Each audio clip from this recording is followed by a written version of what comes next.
The following is a conversation on the destruction of masculinity and the rite of passage and its ramifications, glazed with a bit of a comedy coming from me, Rakib, and Irfan. Hope you guys enjoy. I saw this thing on Twitter, which I know is like not the greatest start of a sentence. Yeah. But it was from this person who basically said, like, women are now getting to a stage where they're not accepting the bare minimum. Yeah. The bare minimum of like a job, a house, or like provided, or as a provider. They don't accept that anymore. Like you can, kind of the Mad Men, Don Draper idea of just like, I've paid for the house, I've paid for the car, I've paid for the food. Yeah. I've done my job. Now I'm going to fuck everything that moves. Yes. Right? And that's no longer acceptable. Right. And more women being more financially stable and independent. And as well as that, they don't accept this new movement, this traditional movement of like what the traditional family structure is like anymore.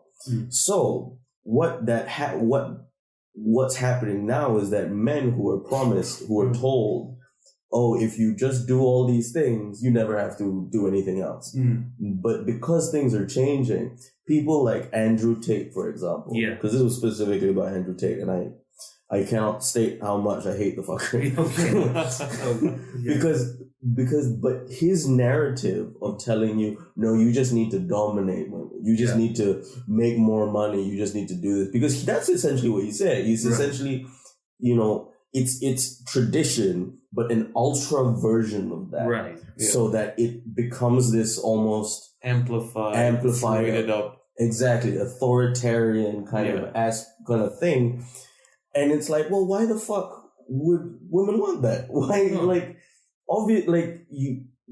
essentially they've told us what they want, and and you have dudes like Tate here saying like, no, that's not what they want really, because it still fits into the traditional thing, into the traditional role of a man. So it's easier to like expand on that role instead of going down another route that's never been carved out for you. You wanted to say something in regards to what you wanted to use it. Oh yeah. So I'll get to you in right. Yeah, I think. So I'm thinking about this Andrew Tate, but I also just came back from a wedding, right? Yeah. One of our friends in comedy, Rina, she just got married. Yes. Went to a reception. Her family is from the state of Negeri Sembilan in Peninsular Malaysia. Now, if you don't know about Negeri Sembilan, they're traditionally a matrilineal society. Extremely matrilineal. Which means that the women are the ones who inherit property, not the men. So, first of all, the Minangkabau people are originally from Makassar and Sumatra. There's a big old diaspora of them here. And the kingdom of Negeri Sembilan is basically Minangkabau by design. So the kings are still men. Yeah. But everybody down below, their right to ascension to positions in the kingdom's hierarchy follows the mother's line, not the father's. Right? Because you are born into a particular tribe. Are they Muslim? Yes. Oh, yes. That's even more. So that is very interesting. So this is a very Muslim kingdom. It's also a very Southeast Asian. But it's a very Southeast Asian. It has maintained its culture. It still does, because to a certain degree. Because if you go to Negeri Sembilan, they'll ask you which tribe you come from, and it follows the mother's line, not the father's. Right? That's how the Jews work. That's how the Jews, because they know. You might belong to any dad if we can't figure him out, but we definitely know who you belong to, and it's your mom. Yeah. So logically, if you want to trace a lineage, it's more reliable to follow your mom than your dad. Yeah. So the Jews did it for that reason, and I suspect they did this for this reason as well. But that's not really what I'm talking about here. Our friend Rina, she is from that region, and she is also very independent woman. Yeah. Like. She works at the. Very well off. She's very well. Yeah. She works for the employee provision fund, right? She plans, packages, schemes, investments, etc. She just bought herself a Mercedes Benz, right? And she's like, and yet she's like one of us, like a slasher. Like she makes jokes with us, and we're just like, you have a merce, like you shouldn't be. I'm going like, what the fuck I'm doing with my life? No, we think about this all the time, right? So you would think that a woman like this would never get married, but she did, and she got married to a marine engineer, right? Yeah. One is a marine engineer. So this is a very successful couple. Why am I talking about this? Because it is an interesting example of how men achieve masculinity in an environment that doesn't prioritize them. Yes. Because how do you achieve masculinity in an environment like this, right? Where you don't have to be the provider. Where feminism has won. Yeah, basically, yeah. How do you achieve masculinity? It's very... Have you watched... how was it called? The Raid. Yes. So there's The Raid, right? And then Uko Iwai is the main actor. But before that, he did another movie called Merantau. And so this is the precursor to The Raid in spirit. It's also a silat movie and martial art. It is beautifully choreographed and incredibly hyperkinetic, very kick-ass. Like, this is stuff Malaysia should be doing, but Indonesia does it much better because they appreciate culture far more than we do. Unfortunately. And they also take their faults very nice. They take their faults. They admit when they're wrong, right? Even though they're very, very proud. So the movie is named after a tradition that men go through when they reach of age.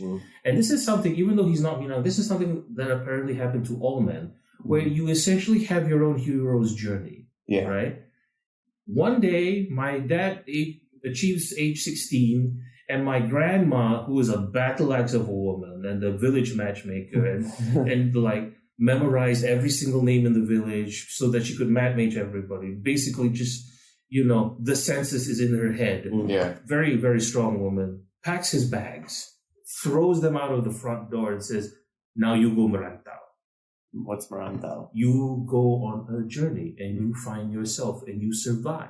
That's right. That's cool. Like you're playing a Japanese RPG, and this is the village that you come out from, and then you go and find yourself. Pack your samurai sword, get out there, eat mushrooms or whatever you can in the ground, and then if you made it, great. If you didn't, who cares?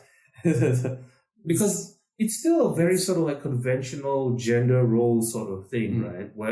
Where now we're so fed up with the toxicity of gender roles, we're trying to just, destroy them. But there are environments where the gender roles are sort of natural and beneficial because they're not in opposition to each other. They're cooperative because the women can inherit property, they're already in the perfect position to take care of the house because they own it. Yeah. Oh, I know you thought that. Yeah, that's a good point. Yeah, oh shit. Yeah. Because their house. Yeah. So now it's literally their house. Yeah. So obviously you would be a housewife because it's your house. Yeah. Right? And the man's always going to want to wander, so you might as well let him wander. And you do this from a young age so that he gets really good at wandering and he goes off. Now, my father said that when he goes diving in far off places in Indonesia, and he's trying to find a place to eat. And in some places, they're not Muslim. There might be animists, Buddhists, Hindus, whatever. Halal food is very hard to find. Yeah. But there's always a nasi padang stall. And it's always run by some Minang boy who went off and found his way and opened up a business. Jesus, I'm getting chills. Yeah, that's very because he found his way. He found his way. This is the beneficial version of men going their own way. Yeah, right. Literally. Yeah. But you have to do it when you're young, and you have to do it in the sense of you are trying to find yourself, not in rebellion to women, but because you are still growing and you need to evolve as a person. You see, that's something that is now completely missing from today's culture and society. Yeah, I read a book actually quite recently, and I'm rereading it again. It's called Iron John. It's a psychological, I won't call it a psychology book. It has elements of the psychology in it, Jungian psychology in particular, where I forgot the name of the author. Robert Blank? No. I'll get back to the name of the author later, but he basically goes through the problem of the masculinity in the modern culture and says how much now people are fucked up in their head. And he goes through like different societies and talks about how men are losing their idea and are actually being raised by their mothers, and they don't have that hero's journey anymore. He talked about a story about this African tribe, which really gave me the chills. This is really brilliant. It's about African tribe that when the kid reaches a certain age, the father will come and take the kid away, and they go hunting and they go to this secluded place, and the kid is not allowed to eat for 3 to 4 days. It is fasting all the time. Right. No water, no food. You go, we hunt, and he's there with the village elders. Right. And once he's past the 3 days, all the village elders would take their hand and cut a vein open and pour their blood into a bowl, and then they pass it to the kid. So they're all mixed their blood into a bowl, pass it to the kid, and the kid drinks from it. And that's his initiation into you're now a man. You have now... You're now, yes, you have, this is your rite of passage. Right. You've been chosen. You're paying your dues now. Your journey has started, and now you're becoming something else. Right. And I'm thinking, like, how many different ways of these rites of passage are actually involved in a person's life and involved in a man's life. Used to involved in a man's life that are now completely missing, and men are now wandering, but aimlessly. Yeah. You see, your grandmother would throw you out with a bag and says, like, okay, off you go. Yeah. And see what you can make out of it. Nowadays, everybody are now kind of like the best description I can give is like a cockroach on his back. Right. Yeah, they just, Your hands and arms are moving around. You're not going anywhere. You're not going anywhere. You're moving, but you're not going anywhere, fucker. You better get on your back and try to get back on your stomach and start moving forward. But nobody else is doing any movement now. Nobody. Yeah. And it's also looked down upon to do that in any sense. The hero's journey, the journey for you to become something else is very well much needed. That's why a lot of people now take the hero's journey as the psychedelic ritual. Yes. Because that is the closest thing you can get to a transformative experience. I'm very interested in psychedelics. I haven't done psychedelics, but I'm very interested in it because of that now. Because I'm like, okay, what am I going to do? Going to go bake in a stall, or going to go hunt an animal, or what am I going to face exactly? And it goes to another thing. The hero's journey always involved men. And I'm not putting down women. Women have their own hero's journey, and there is a very little bit controversial philosophy that goes about it, which I'm actually partly agree to it. Even the feminists somewhat agree to it. Is that men, like the cockroach on his back, who's aimlessly moving around, don't have a purpose pre-built in it, and that's where the controversy comes in. You have a pair of balls and a dick. You don't have a womb. There's no miracle in having a dick. Yeah. There's a miracle in having a womb. Right.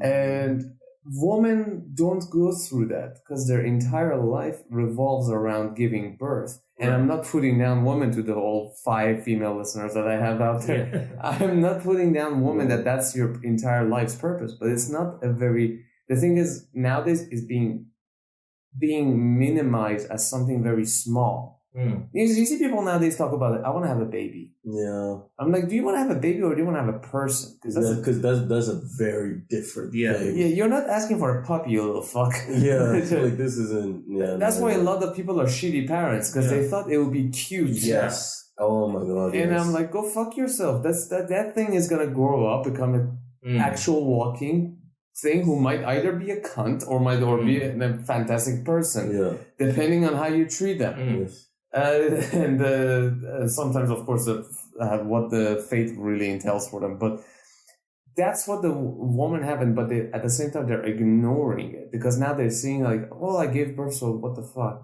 Like, right. I always thought. I mean, maybe this is another way of saying it, I guess. But women have a social structure.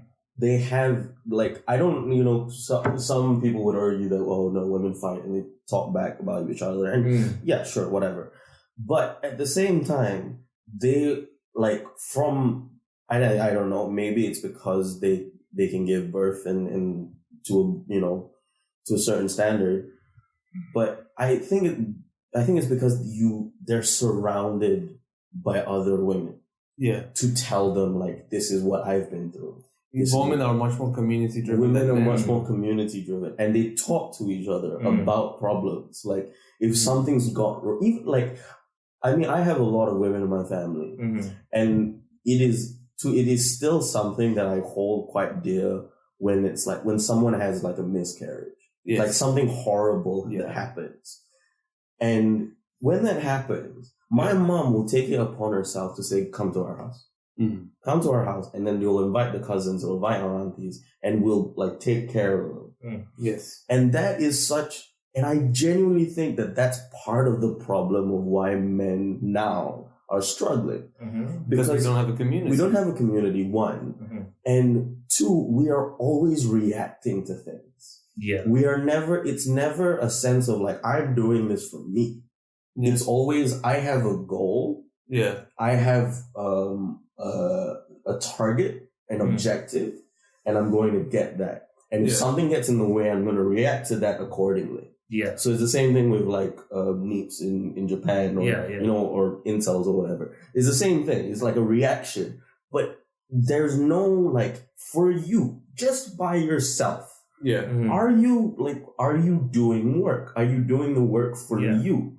Are you looking at how you interact with your family and thinking like, is this okay? And it's not completely our fault. So like it kind of has something to do with the fact that our dads also were just like, no, I don't want to talk to my son. Yeah. You know what I mean? Yeah. This thing, like, so like when you were saying about like the African tribe where they like go to the village elders, they have a community. Yeah. They have this group of men who will be like, hey, we've been through stuff. Yeah. So I'll let you know.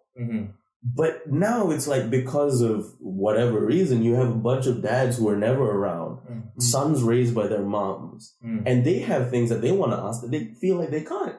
Exactly. So people, no matter how much a woman tries, they cannot fulfill the father's place. And it's even just being like a cisgendered like man, to certain aspects of yourself, you want to ask your dad. Yeah. Because you want to know, like, hey, I'm from you, dude. Like, I'm half yours. I came from your balls, man. Yeah, I'm half yours. Can I know, like, why I'm so angry all the time? Yeah. Like, why do I feel like the smallest thing can get to me? And they, because they haven't gone through that journey. No. They don't know either. They don't know either. That's something that kind of would be interesting for me to see if I lived that long to see it. Because now we have a bunch of people who were born in 2000s, okay? And by now they're 22 years old, 20-something years old, they're about 18 years old. And what will entail for them in a sense is that they're most probably going to find someone who will be willing to have sex with them. Sure. And they were most probably going to get married, and they're going to pop a kid. How that kid is going to be? They're going to be more lost than our generation is. Because I don't know about that. I'm talking about the people who are now, because there's a considerable portion of the young. What would you call them? Would you call them millennials? Gen Z, Gen Alpha. Yeah. There's a considerable portion of them are now being raised in a society where they tell you that there's something called toxic masculinity, which there is, 100%, but at the same time, there isn't it's not exactly how the feminist movement is packaging it. There is something called, it's actually bad to be aggressive. It's horrible that you have a dick. And there's no such thing, by the way, as a gender. So you can actually be a man and a woman whenever you like. So there's an entire generation of Western kids who are not even Eastern, like, because we were talking. No, identity politics is definitely. Yeah, because it's like, why is like all the Korean, like, why do I look at half the Korean K-pop stars and think about, I want to fuck all of them? Because if they have, they already have a lipstick on. They look more feminine than females. And I'm like, well, if I get drunk one day and have sex with one of them, I don't count it as gay. But that's a question of like traditional masculinity, though. Like, what is considered masculine? Because like the idea of what is considered masculine has changed. Yeah, it has completely changed. Much. So like when we're talking about future generations, for me, the problem doesn't lie in like, gender roles are gone, like you can be whatever you want. That's not where the problem lies. The problem lies when a kid doesn't understand what he is feeling. Exactly. And whether we like it or not, women are much more, because they're community minded, whether we like it or not, women can talk to each other. And women are far more understanding of emotion. Like, I'm going through something. Yeah. And I just want to talk. I don't want a fucking solution. I just want to talk about this. Yeah. Because I feel like I'm going insane. And I've had moments like that. Right. Where I feel like I'm going insane and I'm going crazy. And I go to my dad. And I talk to him about it, and then he tries to give solutions. And it's like, this is not really a solution thing. Because sometimes, so like, for me, this specific example was, it was like a career thing, like what I chose to do as a career. And, struggling with like the idea of like, can you love something enough to where you just kind of forget about how little you're getting paid? You know what I mean? Yes. And I went to him with that, and he just said like, well, then just get another job. Right. Be happy or get another job. And it's like, as correct as you are, I don't think you understand that the reason I'm going through this episode is not because I don't know the solution. It's because both solutions are fucking terrifying. Yes. Right. Either uncertainty and happiness with more pay. Yeah.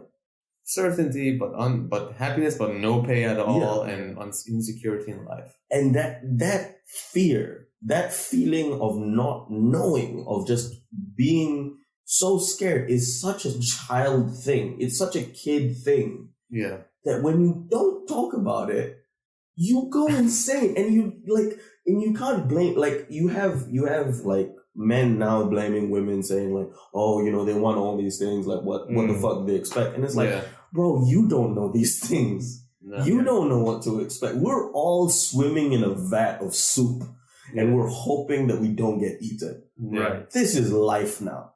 Don't act like you know what's going on and a cigar and a Bugatti is going to solve your problems. It's fucking not.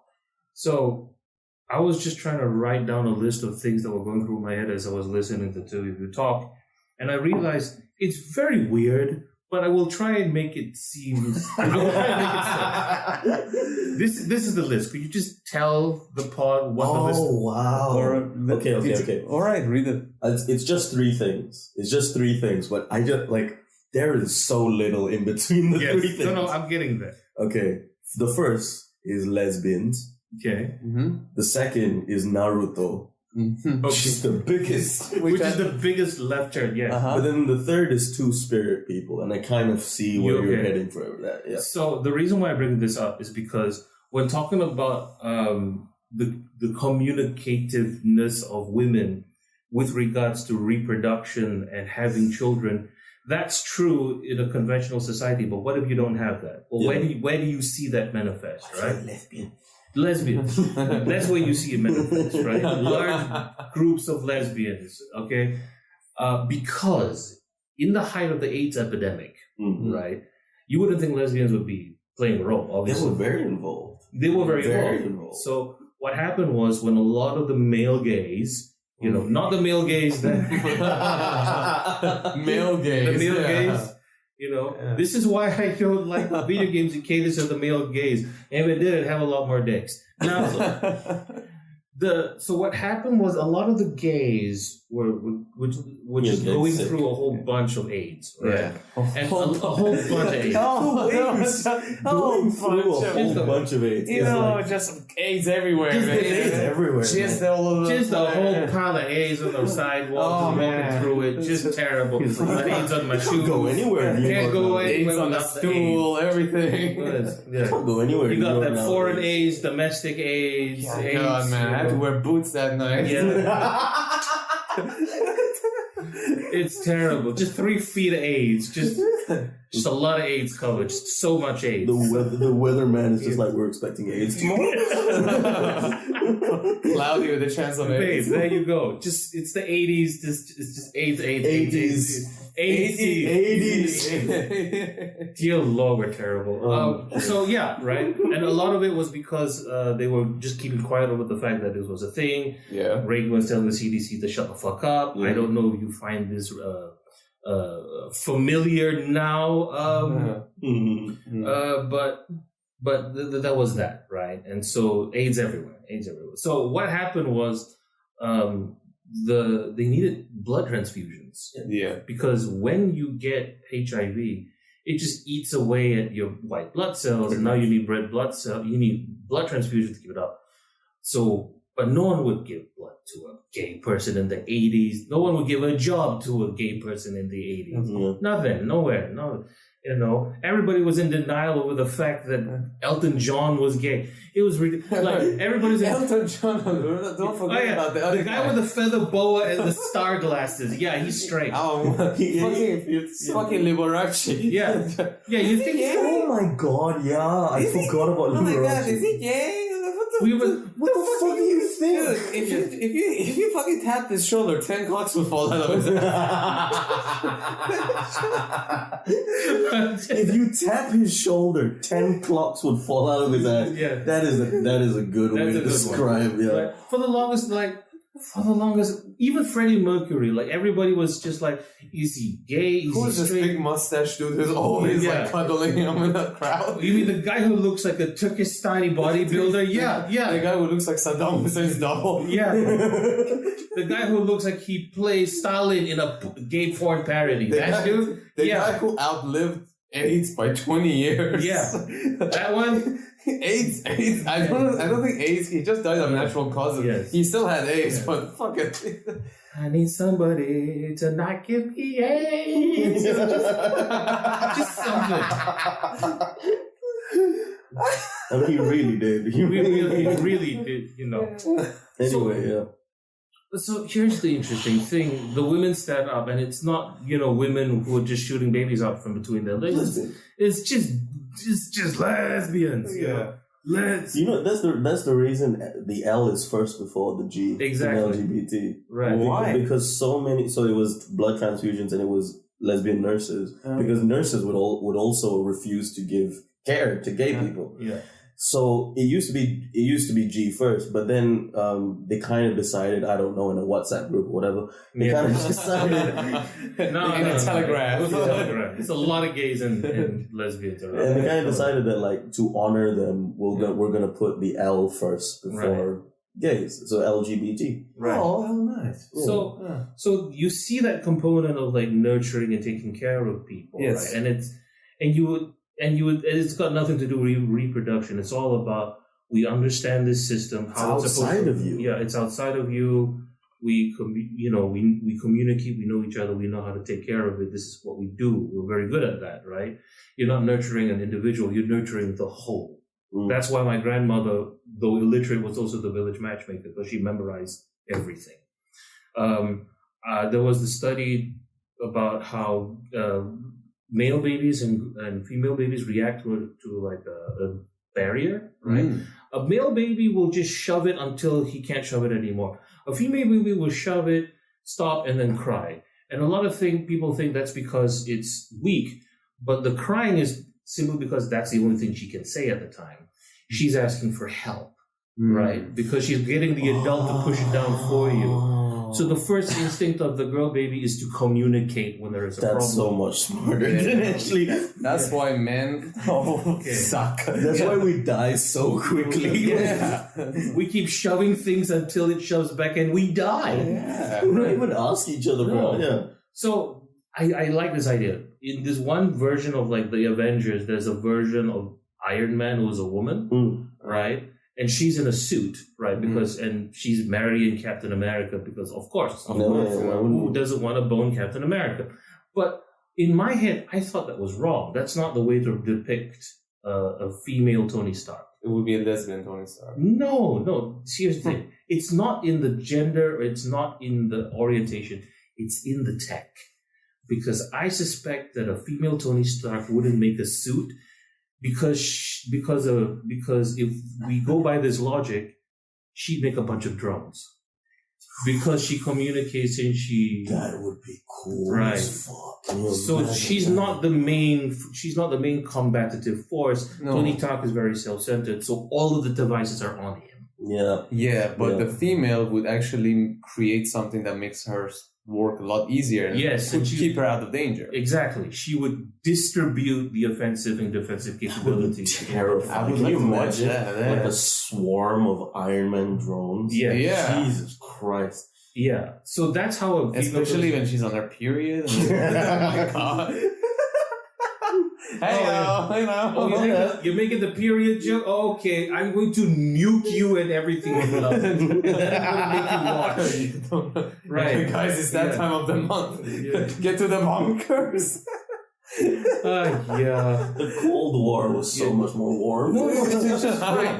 Captain America shows up with like all of the chocolate and then just backs away slowly. It's okay. Say what you will about her. She had a mean flow. Like, of bullets. But so this is what I'm talking about, lesbians, right? So what the hell does this have to do with? What the fuck does this have to do with Naruto? We forgot the second point. What does Naruto have to do with you? I'm using Naruto because number one, it's pertinent to the issue. Number two, there's probably a bunch of neets and incels listening to this right now, and I'm proposing a solution to all of you. All right. This is what this podcast is going to be. We're gonna fix neatness and incelness forever.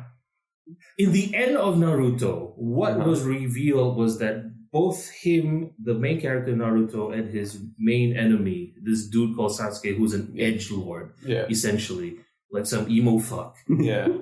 Okay, let's not go too far on the Sasuke. You're a Sasuke fan. Is that why you have a bond?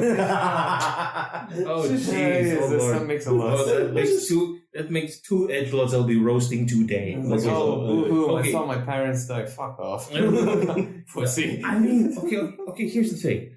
In the end, it's revealed that these two are descendants of, or rather, they are reincarnations of the first two people who were like them, and they were the sons of where all the powers come from, right? The Sage of the Sixth Path. That's where all of the magic powers of the ninjas of this story come from. And one of them was naturally talented, and he emphasized power over everything else, even though he was deeply in love with everything else. But he wouldn't let his ego allow that, so he just said that the most important thing is power, right? And he was self-sufficient and incredibly powerful and very, very, very, very skilled, right? Everything came easily with him. The other son was just hopeless. Like, he can't do jack shit. So what does he do? He asks for help. And in his hero's journey, he goes from one person to another, looking for somebody to teach him stuff that he can't do by himself. And on the way, he attracts teachers and mentors and allies and friends and a found family. And when they finally come to blows at the final chapter of that story, the guy, the inferior son wins because he's not just carrying all of the burden on himself.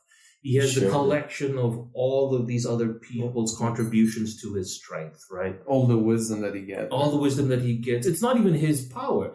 He has a spirit that's possessed him, And he's like the first one to acquire it, right? He's borrowing power from somebody else to defeat a guy who's naturally talented. This is not a classical hero. Yeah. He is an underdog by default, and he achieves a level of power that he by right should not be having or even deserves, but he begs for it.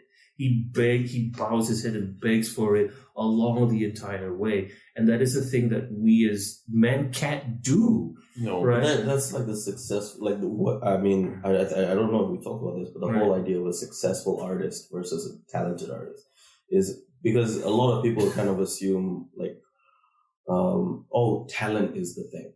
If you have talent, you must be born with this talent. It's like this naturally born gift that's given to you, and that gets you to a certain extent. Right. Yeah. But if you just rely on that, that is all it gets you.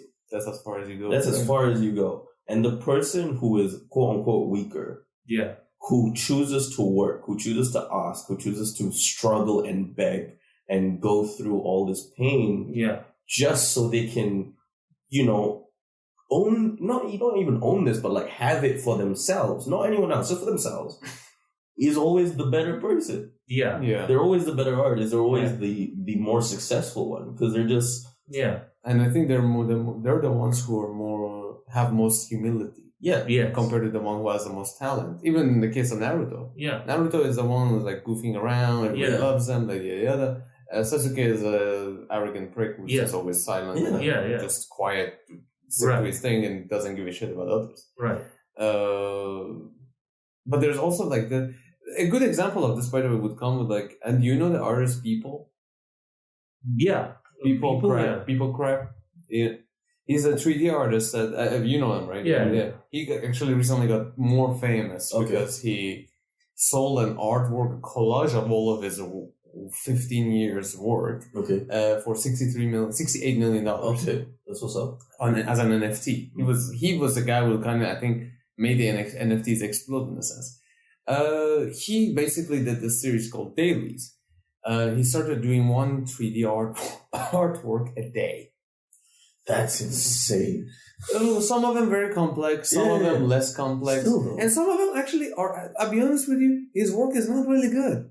Yeah, but it's not about that. But the thing is, he learned a lot, a shit ton. But now he reached a place that is all about like he just like basically downloads 3D objects and then makes a collage out of it and posts that up every day. He makes these compositions and all that. But he did that every day for 15 fucking years. He didn't miss one day. The only time he missed it was like 2 months ago. He missed one day that it was like 12 a.m., 12:01 a.m. that he missed it by a couple of minutes. That's insane.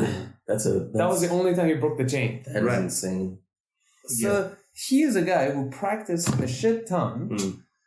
And is actually a very cool dude to be around. But is he a most talented and good? Is he a good artist? No. I've seen artists that is produces something that you're like, oh, all right, okay. Like Dali is one of the people Salvador Dali, the painter. Yeah. He is a guy. My brother used to be an artist, a great artist as well. I gotta say, he used to paint a lot before he becomes a PhD professor. Pretentious bastard. Fuck you with your education and your successful career. Oh, toxicology my ass, motherfucker. Let's not piss off the dude who knows toxicology. I know chemicals, fuck you. I know Coca-Cola and Sprite go well together too.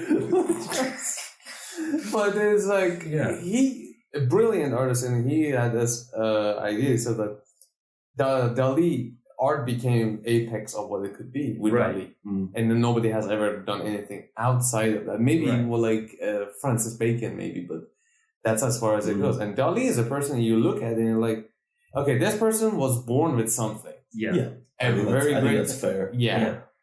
And at the same time, he put a shit ton of practice and mentor. Like he had mentorship as well. So imagine having the luxury of both of these things, and that's when you become a Dali. Because like I would even say, Dali is the only artist that I looked at one of his artwork, and I gasped, like I was like somebody punched me in the stomach, like that was, it's a very actually everybody who saw that one picture he created had the same thing, which is a picture of above view of Jesus on a cross. Right. That first you see Jesus, then as your eye, because it's like perspective to the center, as your eyes goes towards his feet, it actually goes into a horizon and a dawn. And you're like, so it takes you a second to understand what the fuck you're trying to see, and then you see it, you just go, oh.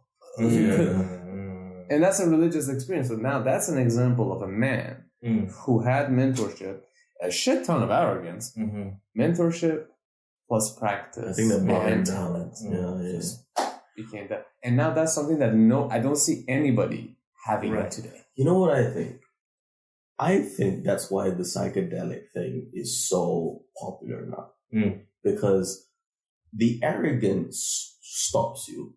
The natural arrogance that you get of like, no, I can do it. Like there's different kinds of confidence, right? Yeah. There's confidence of like, no, I'm going to keep doing this. Even if I suck, I'm going to keep doing this. But there's also the arrogance of like, I know everything and I don't need to learn more. Yeah. And I would argue the psychedelic thing, because of the ego death, because I've personally, done the whole lesson and tried to figure things out, right? And the idea. You take a psychedelic? Yeah. Nice. And the like. Which one? Acid.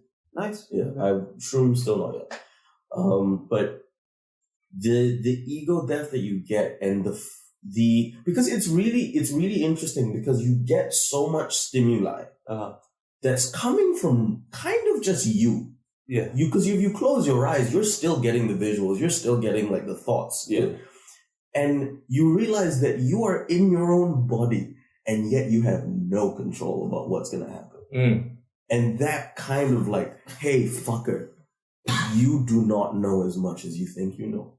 Yeah. And I would argue like that's kind of the reason that a lot of people are starting to move that towards that direction for like learning and stuff.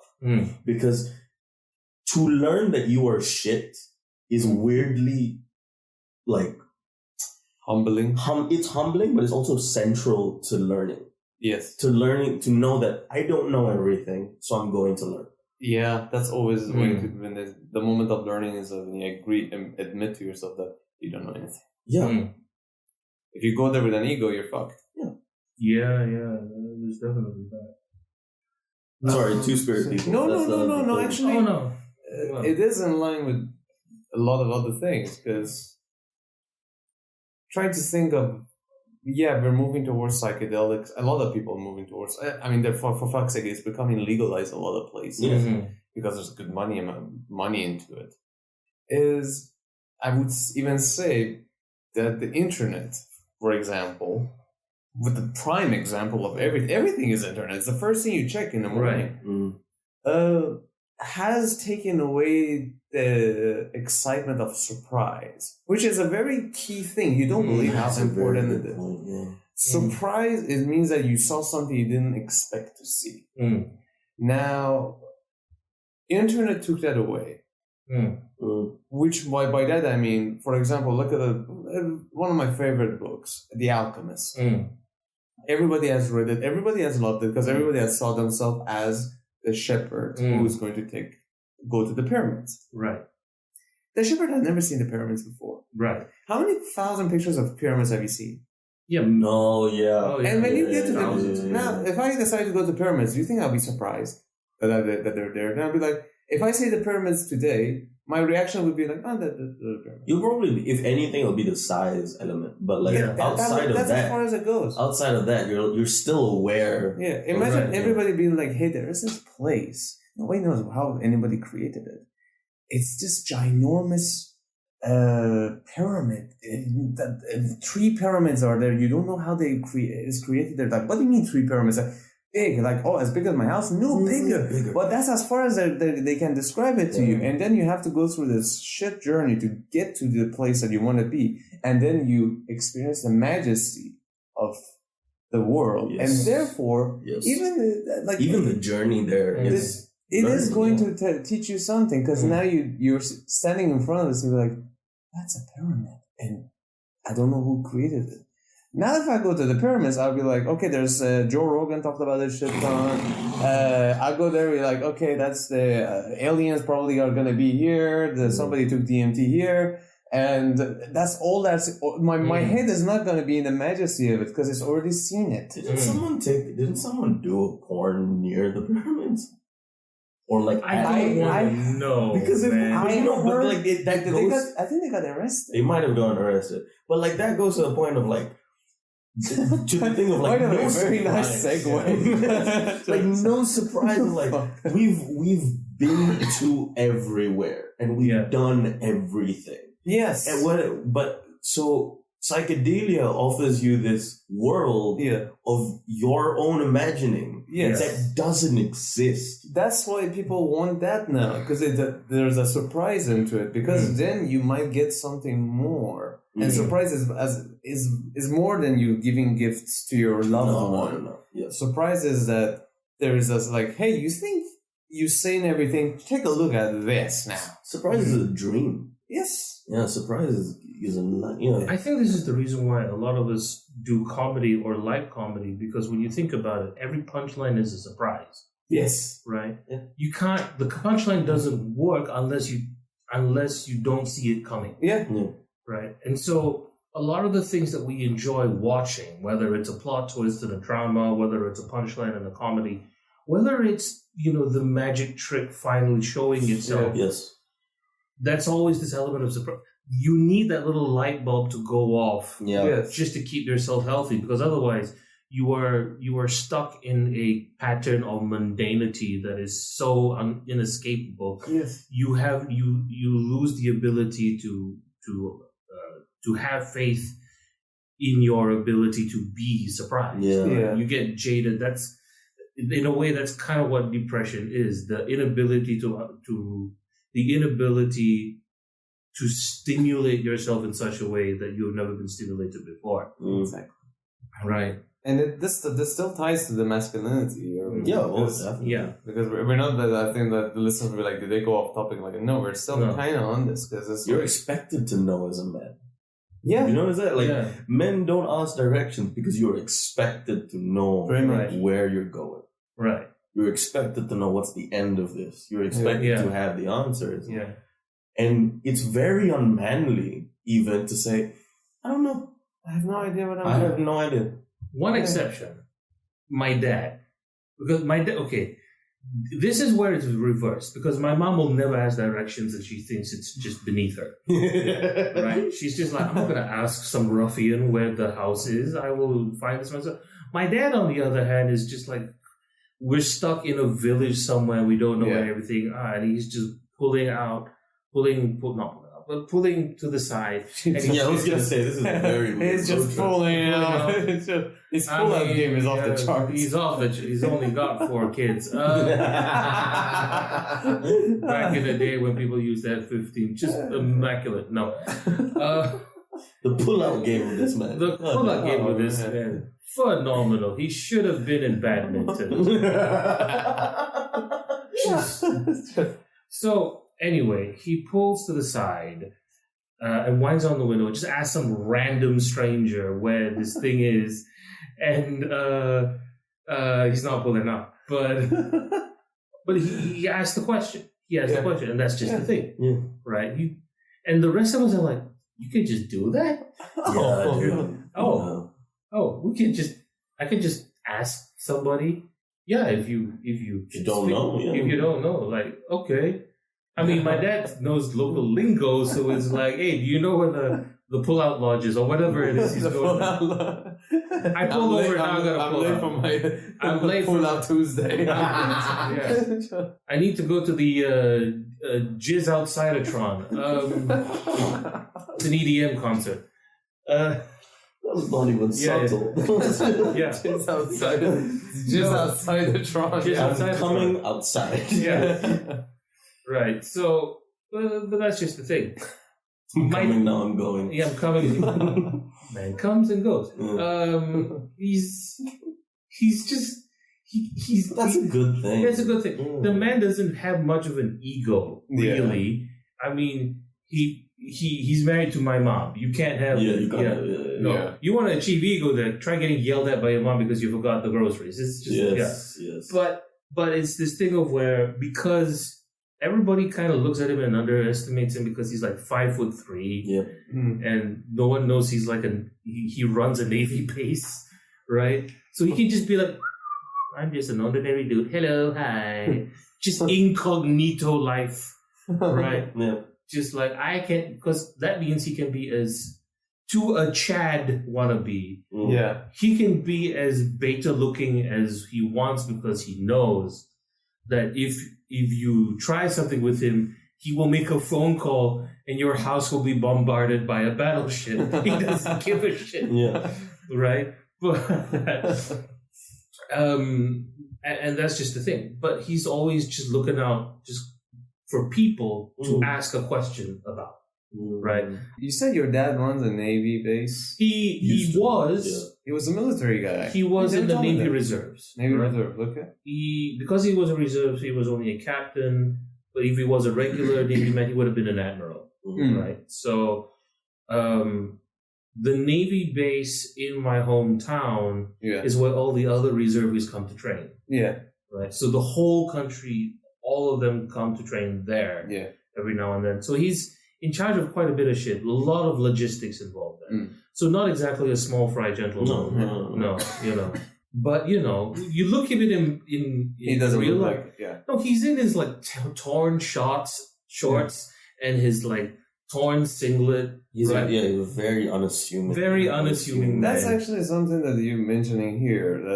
The masculinity now. Yeah. It has morphed in a sense that it's much more, in the case of Andrew Tate, for example, which I don't blame his lifestyle. Like, well, sure, go ahead if that's what you're into. More power to you, man. But the thing about him is that now masculinity is more about, I'm going to show I'm masculine. Yes. Rather than I am masculine. Right. Like a beta masculine person like your father, I wouldn't call him beta, I'm just saying it's like he looks like, someone who is unassuming is much more scarier to me than someone who pretends. Because now I am seeing a lot more people being like, I remember, like, I know this guy whose entire life revolves around looking machismo. Right. When he walks like in a military. He has never been to the military, by the way. Right. Yeah. He walks like a military guy. Okay. Like with his arms don't touch his side. Never smiles. Just carrying watermelons down the road, invisible watermelons. Yeah. Never smiles. Yeah. And like, I'm not a tough guy, but I was looking at him. I was like, I can beat the fuck out of him.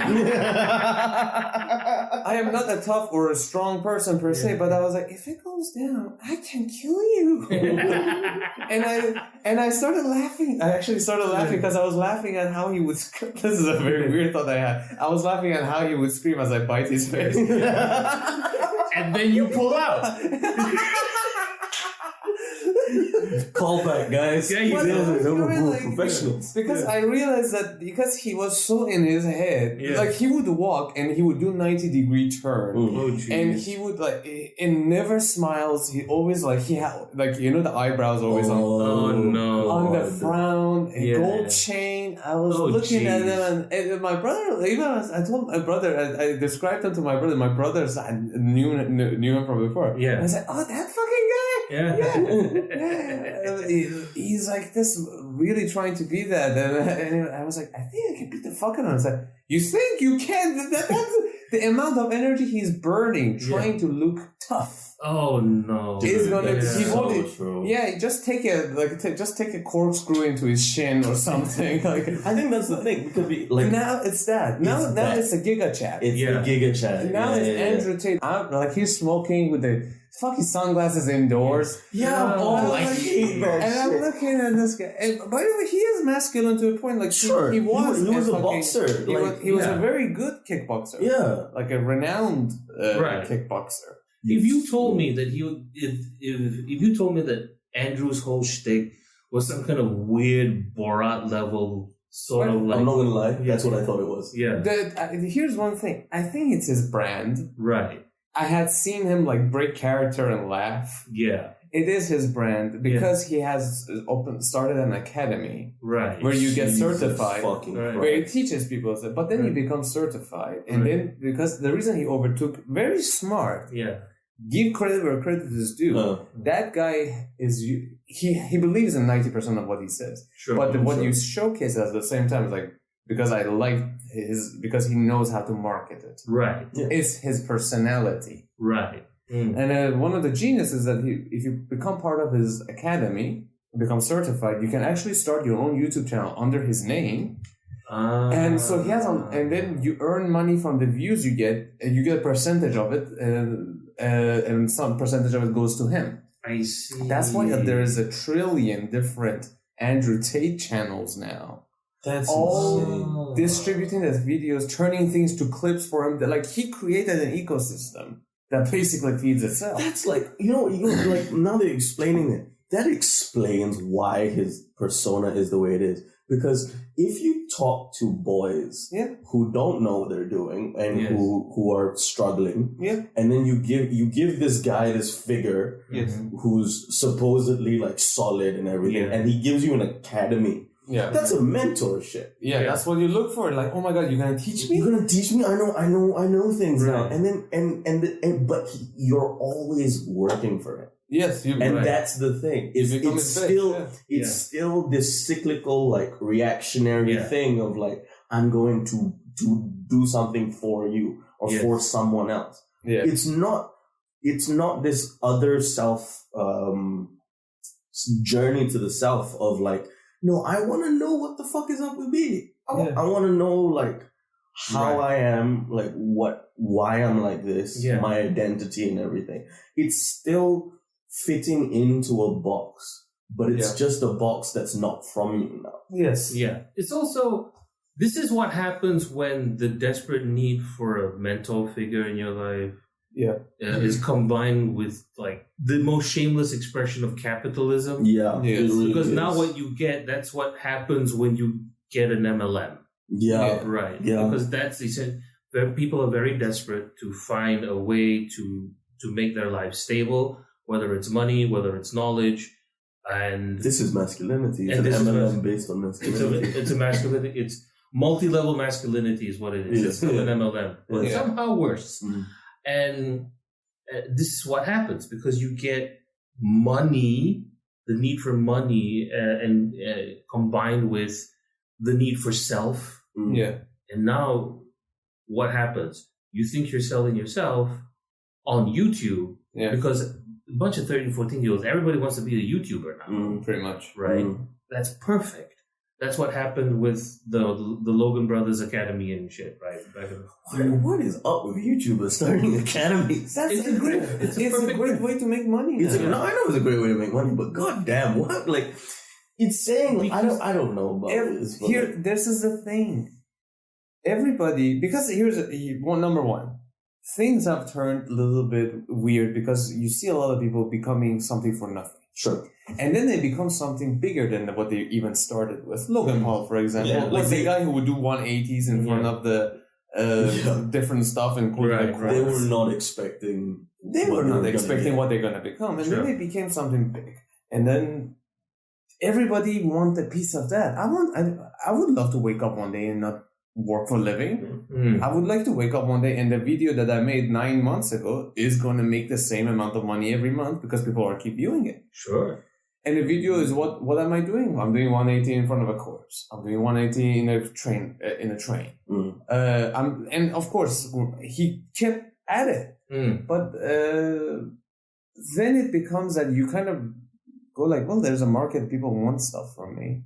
And the thing is, everybody wants to know, how did you do it, man?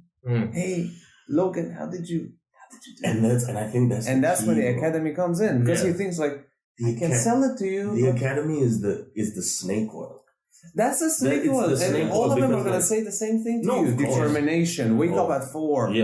Oh my God! I wake up at 4. Jerk off one time a week. No fat for 2 years. Or I don't know. Elk. Eat elk.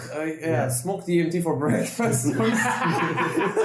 Just but like ultimately snake oil. If I pull that image up in the distance over there, let Artie watch it. Yes. Yeah. It's snake oil. It's not like, it would be weird. I mean, like, I don't know. Like again, credit where credit is due. They're making money off a market that exists, right? But it is snake oil. Yes, because frankly, if people were asking you, like, how did you do it? How did you get that big so quickly? And he just went, I don't fucking know. Exactly. Yeah. I have nobody is gonna come out and say, I don't know. But that's the thing. And I genuinely think that, like, if more men just started saying, hey man, I don't know. Yeah. I don't know what's going on. I have no idea how we got here. Yeah, there's this very famous YouTuber called Super Eye Patch Wolf, right? Great example. Like if people were just like, I don't know. Yeah. That would be, I don't think it would solve problems, but it would connect people in the sense of, people feel alright. Let us find out together. So Super Eye Patch Wolf had one particular video lashing out at all of these YouTube gurus that are out there trying to teach people how to get big on YouTube. And he points out something that's very interesting, and he feels bad for doing it because he's a good, nice boy, from Ireland. It's very good. But he points out that none of these gurus have that many views themselves. And he doesn't understand why people don't see that either. But it's a whole bunch of people preying on people who desperately want to be big on YouTube. And there are countless people out there who have been on this platform for like 10, 15, 5 years. And their views sometimes don't even go past 100. Yeah. Or if you're on Twitch, and sometimes there's just no one watching you. Yeah. You've gotten dressed up. You've gotten the camera, the background, the bisexual lighting. I love that. You didn't say gay lighting. The bisexual lighting, the thong, and the bulletproof vest at the same time. Whatever your gimmick is. What is the bisexual lighting? It is purple. It's blue and pink at the same time. Yes. In the background. Yes. The bisexual lighting. Yeah. Oh, it is iconic. That's actually really true. Yes. I've never every Twitch channel I saw now is like I'm having a flashback. Yeah. Because you've seen it a million times. Yes. Bisexual lighting. That's what it is. Yeah. It's great. It's cool. We go both ways. But there's no one to see you, and you have to deal with that. And the problem is that sometimes you just get lucky, and the world is chaos, and there's really no. You have to be okay with that. Do you think that's part of something? Because I noticed this, someone said it as well, that we don't have hobbies. I think you mentioned that's true. Yeah. We don't have hobbies anymore. Yeah. And I think that kind of relates to this, because for you to do something, and maybe this was just me in school, but I remember if you were to do something like a hobby, you needed to be fantastic at it for it to be justified in the eyes of others. Yeah, true. And if your identity is directly correlated to other people's opinions of you, you're fucked. You're fucked. You can't do you can't try anything. Right. You can't fail at things that you can, you should be able to try 12 things, fail at 9. And it's a good thing. Yeah. Do you know the obsessed girlfriend meme? Yes. The girl who was the obsessed girlfriend meme. Yeah. She went through a long depression just because of that. Because she became very famous because of that picture. Yeah. And everybody were asking her, so what do you want to do? Right. Every event that she would go through, people were like, oh, this is this great YouTuber. And now she's suddenly in a momentum that she didn't know existed. Right. Because she started a hobby, but then suddenly she's riding this wave. And now everybody what are you gonna do? And she got depressed as fuck, and she closed down her YouTube channel. Yeah. She retired from YouTube. Yeah. Rightfully so, because now she's because everybody are expecting her to know, and she doesn't fucking know. Right. And YouTube won't tell you. YouTube won't tell you. Because people won't tell you. People won't tell you. Yeah. You have a whole bunch of people who really love you, and then really hate you, and really, really hate you for reasons. You barely understand. Modern science cannot explain. And, you you're doing well, and then suddenly you just have a little dip, and then you're suddenly asking yourself, this is in the Super Eye Patch Wolf video, why is the check suddenly smaller? What did I do wrong? Yeah. Why am I suddenly wrong? It's the social media effect. Yeah. Yeah. Right. You're seeing everyone just be beautiful. Yeah. And you're wondering, why am I not that? Why am I not this thing that is fake? Yeah. And weirdly, we all know it's fake, but you're still asking yourself. It is the acceleration and amplification of that thing that already happened in society where you're comparing yourself to the have-nots.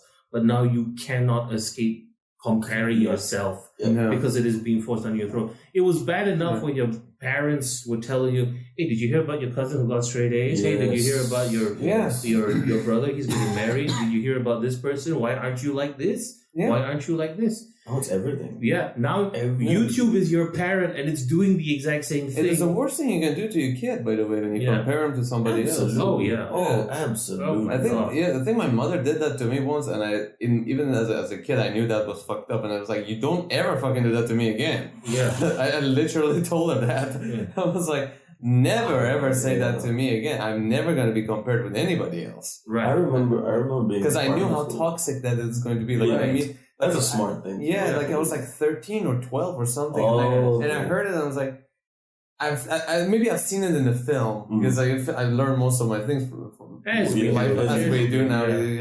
Our fathers won't work jack, so it's just gonna be. Our fathers don't know what the fuck.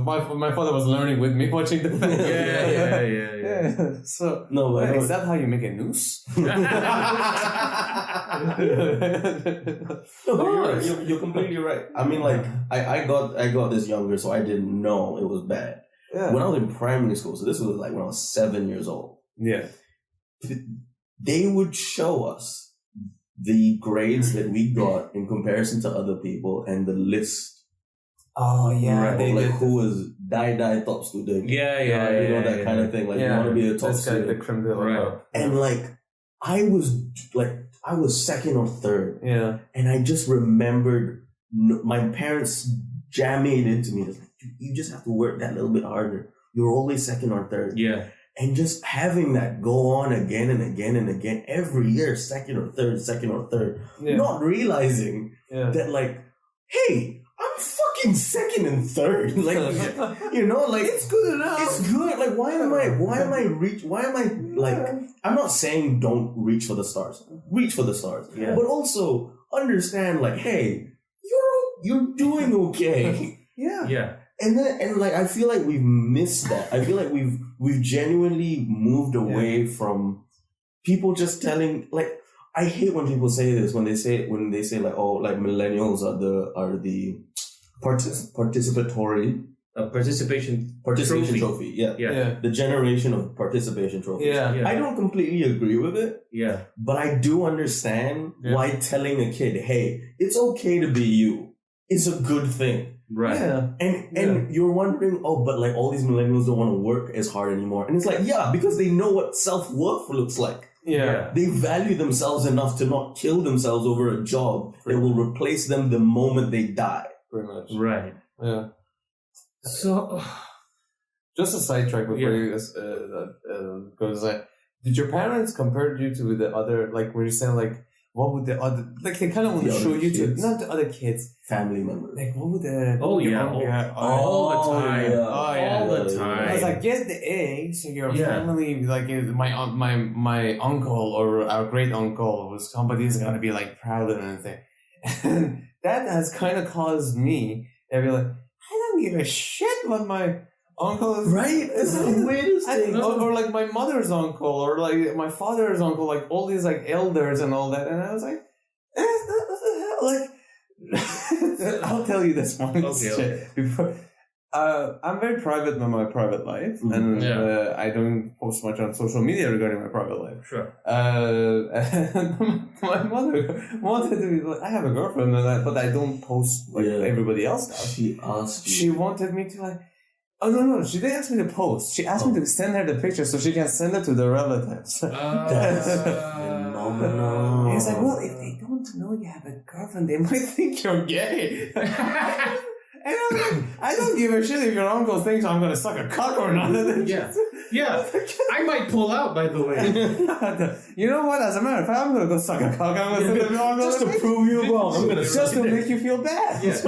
Just so your uncle thinks I'm gay, so you feel bad about it. Yeah. That's a hell of a way to go to prove your uncle wrong. Yeah. In fact, I never go half measure, my friend. Yes. Are you coming tonight, my life is bisexual lighting. Yeah. Commit to the bit. Always commit to the bit. Yeah, here's me in a gangbang with 12 black dudes. Yeah. All chosen by my girlfriend, so you know it's kosher. She's behind the camera. You're doing great, honey. Pop it back harder. Hey. Oh dear, I'll get the loop. Hey everyone, buddy sushi on me. Come on.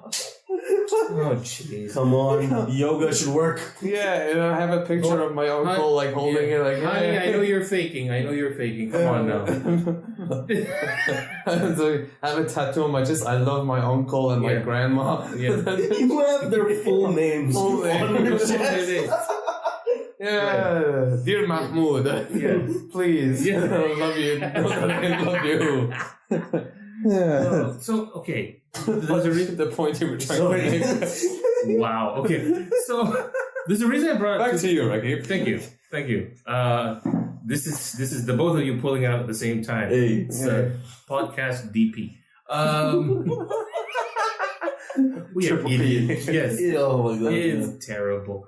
That's a T. Welcome to the Pit of Spit Roast podcast. I'm where the meat is well grilled. No, okay. So I brought up two spirit people for a particular reason, and it's because we're talking about masculinity with regards to the many toxic barriers there is to it. We just talked about how being compared is one of those things, because it's very, very painful to be a dude and be compared when you're a kid to other people that are more successful than you. Like, you know, when my dad did the comparison thing with a rhetorical question. Yeah. Oh, that's even worse. Yeah. So my brother had just did the last term exams, and he said, "So you know your brother just did the SPM? You want to guess what grades he got?" No. My dad it's like he knows how to drive a knife into between the ribs. Yeah, man. Slow fucking. Because he knew I only got a handful of A's, right? Just a small one. My brother obviously got full, right? Full scholarship, everything. He knew I knew. I knew he knew. We both knew we knew each other. Yeah. And still, you want to guess what grade he got? I'm just wondering if you heard. If you heard through the grapevine. Yeah. I'm not trying to imply anything, but I thought maybe you might want to guess about how badly you fucked up. And just how I should have came in a bucket instead of your mom. Yes. You know your mother thinks that you're your mother's favorite, right? Oh my god.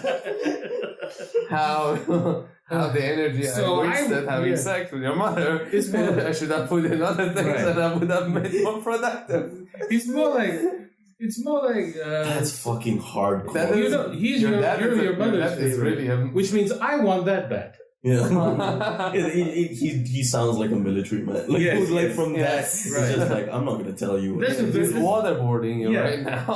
He's waterboarding my soul. It's very, very Navy in the sense that very Navy. In the sense that it's not hyper aggressive like the Air Force, and it's not highly technical like the it's not like the Army or the. It's just like the motion of the ocean. Just the motion of the ocean. Literally, just the motion of the oceson. It's just a very, very powerful vessel coasting. You're the nature of just like. Yeah. So you want to guess? Like on a battleship. On a battleship. Hey. So you want to guess how much your brother? How many A's your brother got? No? Okay. Set course for Loserville.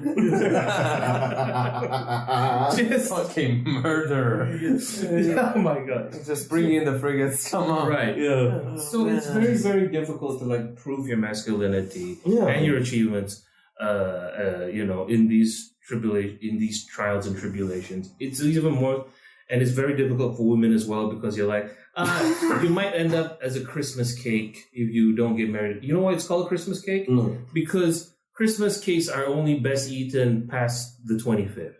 So when you're past 25, you're done. Oh my God! Is that the reason? Yeah, I heard that. That's Japan. That's Japan. Yeah. So if somebody calls you're a girl, somebody calls you a Christmas cake, it means like you're past your best by date, sweetie. But like that's the thing, is that they at least, like, with comparison, women have, like I said, the social structure. Yeah. So here's the thing. You know how bad it is for men, and you know how bad it is for women. But maybe we can find a solution in somewhere in between. Trans people, queer people. Maybe you wear a thong on the weekends. I don't judge. Why not? Right? So if you are somebody... You hear that, Uncle?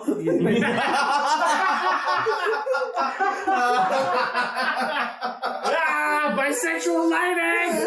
Woo! Yeah, I like that, Mom. Yeah.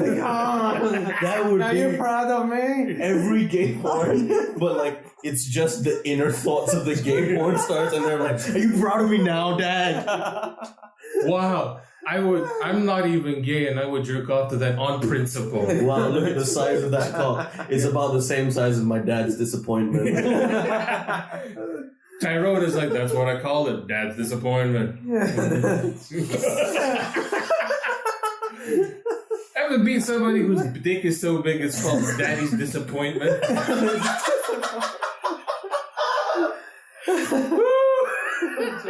I could have been something, but now I'm a disappointment. Yeah. Oh, jeez. Yeah. So, proud of me now. So that's the any identity in between the two extremes. The reason why I bring it up is that, in my personal opinion, these are people who don't even have a standard. Yeah. Right? Because how do you comply? You can't do the masculine thing because you don't think of yourself as a man per se. No. And you can't do the feminine thing because maybe you're not feminine enough, or you have too much penis. I don't know. Maybe you think of yourself a woman, but you still have daddy's disappointment. I don't know. Yeah. It could be a number. So what do you do? Well, in those cultures where, in between people, intersex people, or trans people were a thing, but they didn't have the notion, this Western notion of trans or whatever. Society still gave them a place to be. Didn't Buddhist people have 5 genders? Buddhist people, yeah. So we call them genders, but that's not really true. A lot of woke people talk about Thai people having 27 genders, but they're not genders. They're not genders. Right.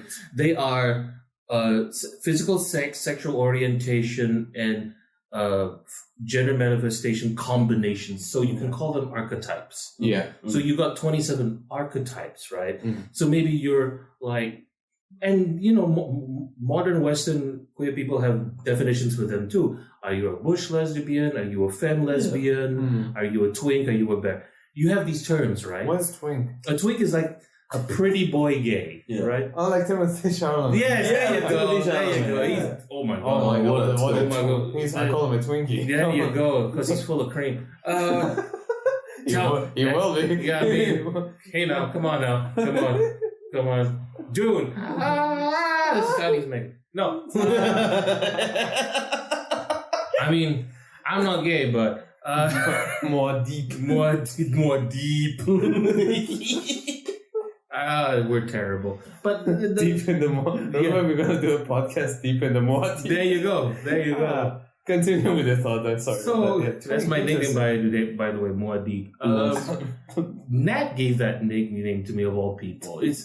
Which is great because if anybody knows Daddy's disappointment, well, hey now, come on now, hey. So here's the thing. So what do you do? You find a role in society that is both functional and practical, but also is unique to you, right? And in like Native American society, Two-Spirit people are usually the shaman, right? And in Hindu society, they're also like the magic users, right? They come and bless weddings and whatnot. In Buddhist society, it's usually the same thing. They impress wedding ceremonies. they ward off evil spirits and whatnot, because they're this weird combination of male and female, and because you're the intermediary, there has to be something interesting or special about you. Mm. So the reason why I bring up two-spirit people is, apart from just going your own way and finding yourself, which is what everybody should be doing anyway, when you can't find something about masculinity that works for you, and femininity is not doing you any favors, forge your own way, because who knows? You might be that magic user, quote unquote, in the village, the shaman in the village that they don't know they need yet. Oh, that's very beautifully said. Actually, that's very politically said. Thank you. This is me trying to redeem myself after Daddy's disappointment and pulling out and Twinkie.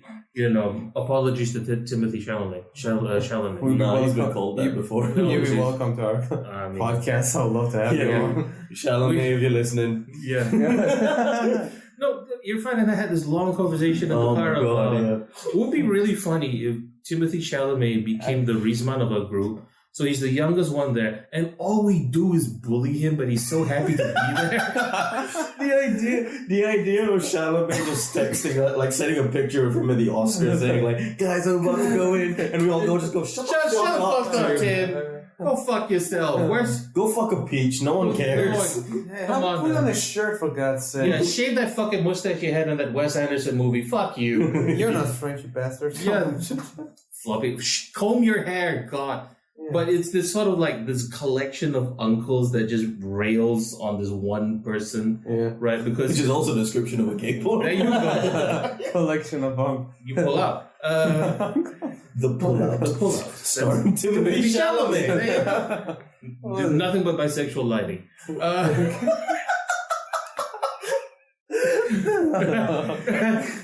My dad's passing by. Hey, you want to know how? He's even going like, you know how many dicks I could fit in my day. My mom is like, you sure you want to send it to your uncle? His last line is, "Are you proud of me, Dad?" You know. But yeah, it's this thing of where you gotta find this collection of the collection of uncles yelling at Timothy Chalamet is you know, this is kind of toxic, but it's also like we're so bad at expressing how we really feel to people like you, because you know you're a jerk off, you know. Your friends sorry, can we? No. If for the podcast, Rakib just pointed to me and said, "Because you're a jerk off." Because you're a jerk off. You know, you're a piece of shit. Just Al, because he's the youngest in our group. Right. But he looks like a 43-year-old divorced dad, and we don't know how to process. When I found out you were 24, man, I was surprised. Yeah, dude. I knew you were young, but I thought like maybe you're like my age, like 28, 28, 29, 30. But like no, Calvin literally. I told him I was 24, and the first words out of his mouth was like, "Damn, man, you look shit." This from a man who is bald and has the white streaks on his beard that made him look like he just vomited out cum. It is just, it is a lot to take from that man. Yeah, wow. It's just, but that's just the thing. When you're the youngest in the group, before this it was Rizman, now it's you. It's like the ragging thing that we do because we ourselves just can't get around to like expressing love and nurturing to the youngest. Right? Yeah, especially to a male youngest. Yeah. That's always be like, hey, cocksucker, how's it going? So you sort of camouflage it in like ironic abuse and then hope they finally understand what we're trying to get at. That you love them and you're caring for them and giving them attention. And eventually, like, if you can nail the balance, that's really, really nice. Right? Because in any other, I call him a piece of shit, that's just offensive. I call everyone a piece of shit. Context tells him, that is joke, must laugh now, ha ha ha. Right? Yeah. Right. Yeah. And I get, you know who I get this from at where I used to work? The women. Yeah. Because they're all rooting for me secretly, but they give me so much shit. Yeah. Right. Like, all of the women in my office were like, I'm going to be so happy when you finally get a girlfriend. right, from the frenemy, right? And she's like, I thought you hated it. No, because I know it is so difficult for you to get one. Wow. That's such a backhanded thing. Oh, wow. What a cunt. Just this bitch. What a cunt. This bitch. I would love to go to your wedding. Oh, really? Why? Just because I know it would have never happened. This is a miracle. Damn, bro, seriously. She would definitely say This that. is proof of God's existence. She would volunteer to be the bridesmaid for my bride just so that she could roast me throughout the wedding. I would be on the dais going, thank you for coming, thank you for coming. Yeah, you would have never come here if it wasn't for me backing him out, this cockless cocksucker. Peace! So then she barrel rolls out of the wedding. You just have to continue like, I'm coming. Yeah, goes to your bride and says like, where's the can? It's like, what can? The Kool-Aid you drank. I love to see the size of the can of the Kool-Aid. Wow. You joke, but she would say that. Blink twice if you're scared. Yeah. She would shove aside the best man doing the speech just to do her own speech. Honey, could you spit in this? What's that? That's a drug test. I'm just trying to see if you're right. Everybody check your drinks for Rohypnol. We're just trying to make sure the crew hasn't gotten to them again. All right, that's very good. Okay, stay safe now. You watch yourself. And then she walks off. Just a terrible bitch of a woman. What a horrible human being. But she roots for me. Yeah, and I think that's the thing. Yeah. So it's this weird comment, but it's also this like a group of women decided to gather around sad fuck. Yeah. Because it's like, oh, look at him. He broke his wing and he shat all over his nest. But interesting thing about this is that even the book Iron John, they go through a series of dreams of multiple people. Right. And one of the things that it mentions that Iron John is a story. Is a old, I don't know if it was a Brothers Grimm story. Maybe I'm fucking that part up, but it was a story about a kid meeting a hyper masculine individual called Iron John, because the people would. Here's a brief story about Iron John. People would go into this forest. Hunters would go into the forest, and they would disappear. Right. The king is like, "What's up?" He sent more people disappeared until one guy came in and said, "I'm gonna go find out." And he finds a lake where the dog is taken into the lake by this giant hairy hand. It's a hairy hand. Hairy means masculinity. Actually. Right. Takes the dog away, they empty out the lake, they see a giant hairy man underneath it, they capture him, chain him. The son of the king always plays with this golden ball, the ball falls into the cage. Iron John says, I'll give you back the ball if you actually let me out of the cage. Right. Where is the key to the cage? Is under the mother's pillow. Right. And he has to go under the mother's pillow to grab the key. Open the cage. Now the Iron John's free, he gives him a ball, and then the kid says, like, if my family finds out that they fucked you, I've pretty much let you out, they're gonna fuck me up. Yeah. Iron John says, you come with me. Takes the kid, puts him on his shoulder, runs to the forest, and they live together for a while, and the kid is basically that's the journey where the kid becomes from a kid to a knight. Right. At the end of it. Right. There's multiple motifs in it, but it's a very dense, because it's like a long ass book breaking down that story, and you realize how fucking rich and mythological and archetypal this story is.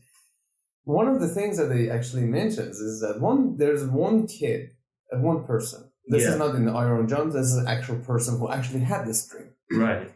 He was raised by his mother, good mother, and raised in the community of women. Right.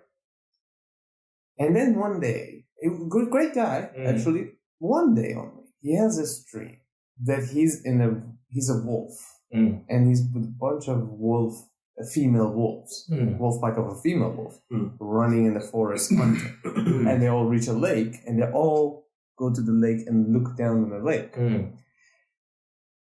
Each wolf see their face. When he, as a wolf, goes sees his face, he doesn't see his face. He sees nothing. Right. Okay. Because he's a man raised by a woman trying to get the masculine trait of a wolf from a woman. Right. But he cannot. So he doesn't have a face anymore. Right. Because he doesn't know how to find that part of himself. Right. And now that's the part that is that is missing more than ever now. I was raised by my mother, and my father was there too, but my mother did the majority of raising. Right. I assume you two had the same. Somewhat to a certain I think your degree. father was much more... My father was more hands-on boy. Sometimes he was very hands-on. I bet he was. Yeah, just... did I mention... Sorry. Jeebus. I will say this. He was a Silat expert, and pissing him off was a very bad idea. Yeah. He would practice it on you. All I'm saying is that if he spanked me, you don't... He's a Silat expert. That's very cool. Yeah. So all I know is that if he smacks you across the face, you won't feel it until tomorrow. Yeah. Because he smacks you so hard, literally overtakes the speed of pain. It is... Your soul feels it before you do. Yeah. You're like, why am I sad? You feel no pain, but you're just, the whole day, you're just like, fucking everything's going wrong. Yeah. I poured the juice outside of the glass. It's like fucking... Something's off today. I fried an egg with the shell still on. This is ridiculous. I don't... What happened? Oh! Oh, okay, now it comes. Okay, all right. Yeah. Well, you were raised by dad a little bit. That's good. Just a little bit. And he did try his best, I think. But the problem is I'm just a sack of wet noodles sometimes. So it doesn't quite... He tried his best, but doesn't work. Yeah. Just a sack of chendol. It's not great. Yeah. But like he was there. His touch was there. That's very good. Yeah.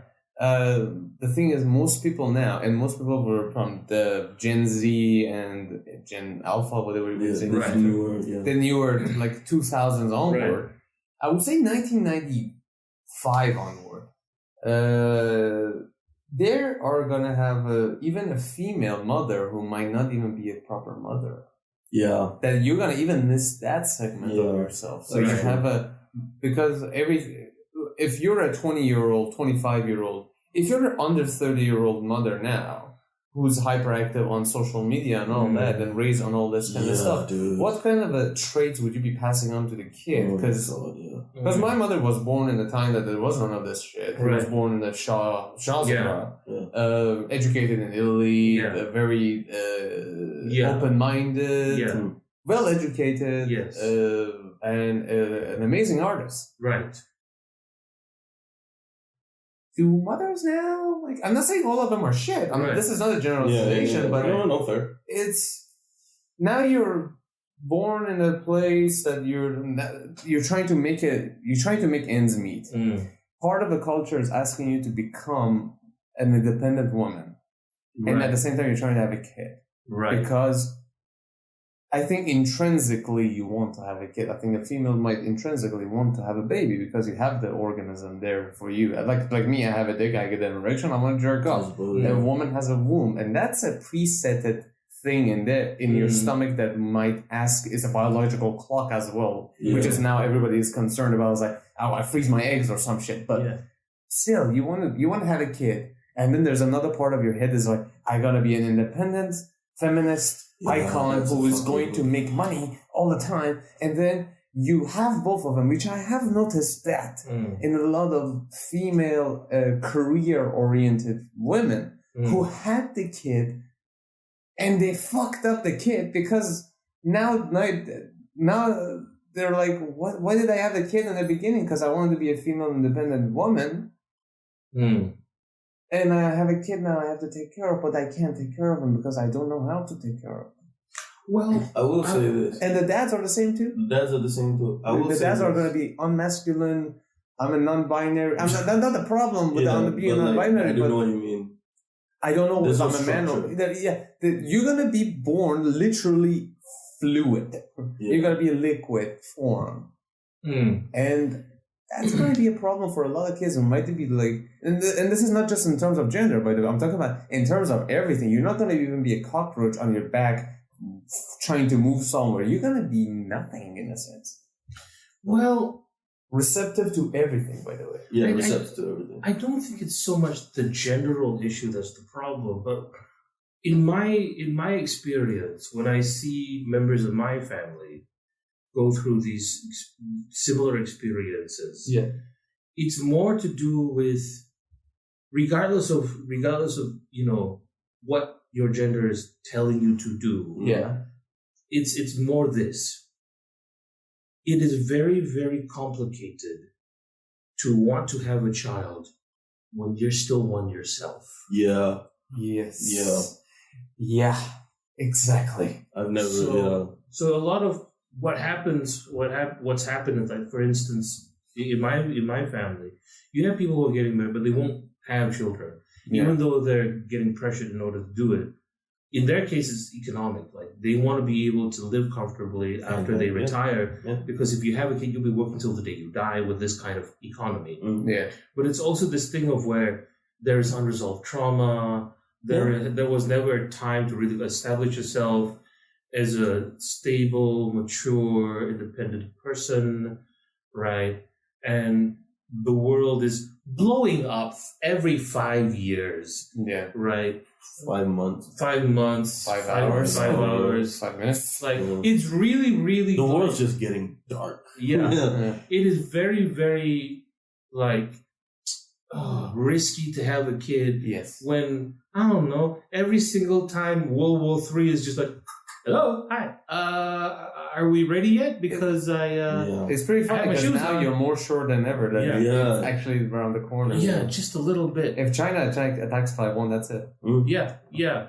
I mean, we already thought it was going to go very badly when Russia attacked Ukraine, because North Korea had a missile launch. Yes, Like the amount of times that we've just gone, this is it now. Yeah, it's this constant state of fear and panic, uncertainty, and I don't know. I've heard of like think about baby boomers, for instance, right? They lived in an economic prosperous moment. But it's also a time where there's nothing but the constant fear of nuclear apocalypse. Right? Yeah. That does something to a generation. That definitely does. So when they come around and they're being toxic to like millennials, it's like, okay, I get it, because you live in a time where if Gorbachev sneezes, we all die. Yeah. Right? Or something along those lines. So in that sense, that's what I'm more worried about. Less about personal development, more about how, number one, it's a very, very troubled time to have children in. And number two, because of that, all of the trickle-down effect is that it's very difficult to figure out who you even are. When you have the most endangered kids, because now you just have kids running around, and you have some fucker who's telling you, like, no, I can tell you the truth. Yeah, Andrew Tate comes around, and you have an academy. I'm not even talking about Andrew Tate. I'm talking about like straight up extremist groups. Yeah. Oh, yeah. Because it's ties literally into our last week. It's like, I don't know what I am, and then there's a group comes up as like, hey man, I give you pussy and booze. Yeah, and I'll give you the solution, and to I give you a purpose. Yeah. And I give you power. Yeah. And they'd be like, I'll take it. Sure. How many of us want that? I mean. It's not about pussy and booze, but it's just that the feeling like, whew, that's there. And now everybody, both genders, both male and female, are missing that big time, because it's like, what the fuck? What am I? What am I? Yeah. That's why you should take psychedelics. That's why. Exactly. They're so expensive, though. They're not. In Malaysia, you can go picking. Okay. Yeah, it's after rain and usually like cow dung, and you just clean it. Okay, well first I gotta find a cow in the city. No, just outside. Yeah, just it's easy, and honestly, it's easy. There's a YouTube video. I've seen this. Just tie a cow and wait for the rain for a couple of days, like torture that motherfucker. Yeah, fucking prepare. No, but all right, but either way, it is a very good point. It is a very good point, because I think like I have old parents. Yeah. And I'm not gonna lie, I genuinely think that helped. That helped me so much, because they went through their shit. I'm not saying they're perfect. I'm not saying they solved all their trauma. Yeah. But they went through their 20s, their 30s, their 40s, and then they were like, okay, let's have a kid. Mm-hmm. Yeah. So the career was out of the way. They worked on their career and they put all of their selves into it and they did it. Life was out of the way. They did that thing. They got their family like happy and in a good place. And they were like, okay, now we have love and we have time. Yeah. So let's give it to this kid. Exactly. Right. And that's a really good thing. But, and here's the problem is that, and I've started noticing this now is because like my dad has gone into the age where he's just like, I'm done, man. I don't want to do anything anymore. I don't want to argue with you. But I'm still trying to figure myself out. You still have questions. I still have questions. And he's just like, I don't want to answer these questions. I did all of this shit that I was told as a man I had to do from the traditional route. I did all of this shit. I gave you a roof. I gave you food. I gave you clothes. That should be enough. Yeah. And I'm like, yeah, but you also gave me a lot of stuff, a lot of questions that I have now. And I'm not saying I'm not grateful for what I have. I'm absolutely grateful for what I have. But he cannot get his head around the fact that like, you have everything. Yeah. Why do you still have questions? And I'm like, because it's not everything.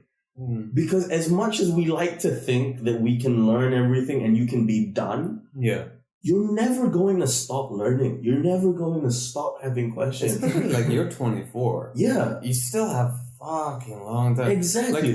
Like looking at myself at 24 and looking at myself now is like, holy shit. Bro, 24 to 22, man. Once you pass 25, man, get ready. Because that shit is going to accelerate big time. Because it's like, I'm 28 and I'm like, oh my God, what do I have to look forward to? And the race against time is like, accelerated. And it's like, you're like, oh my God, what am I?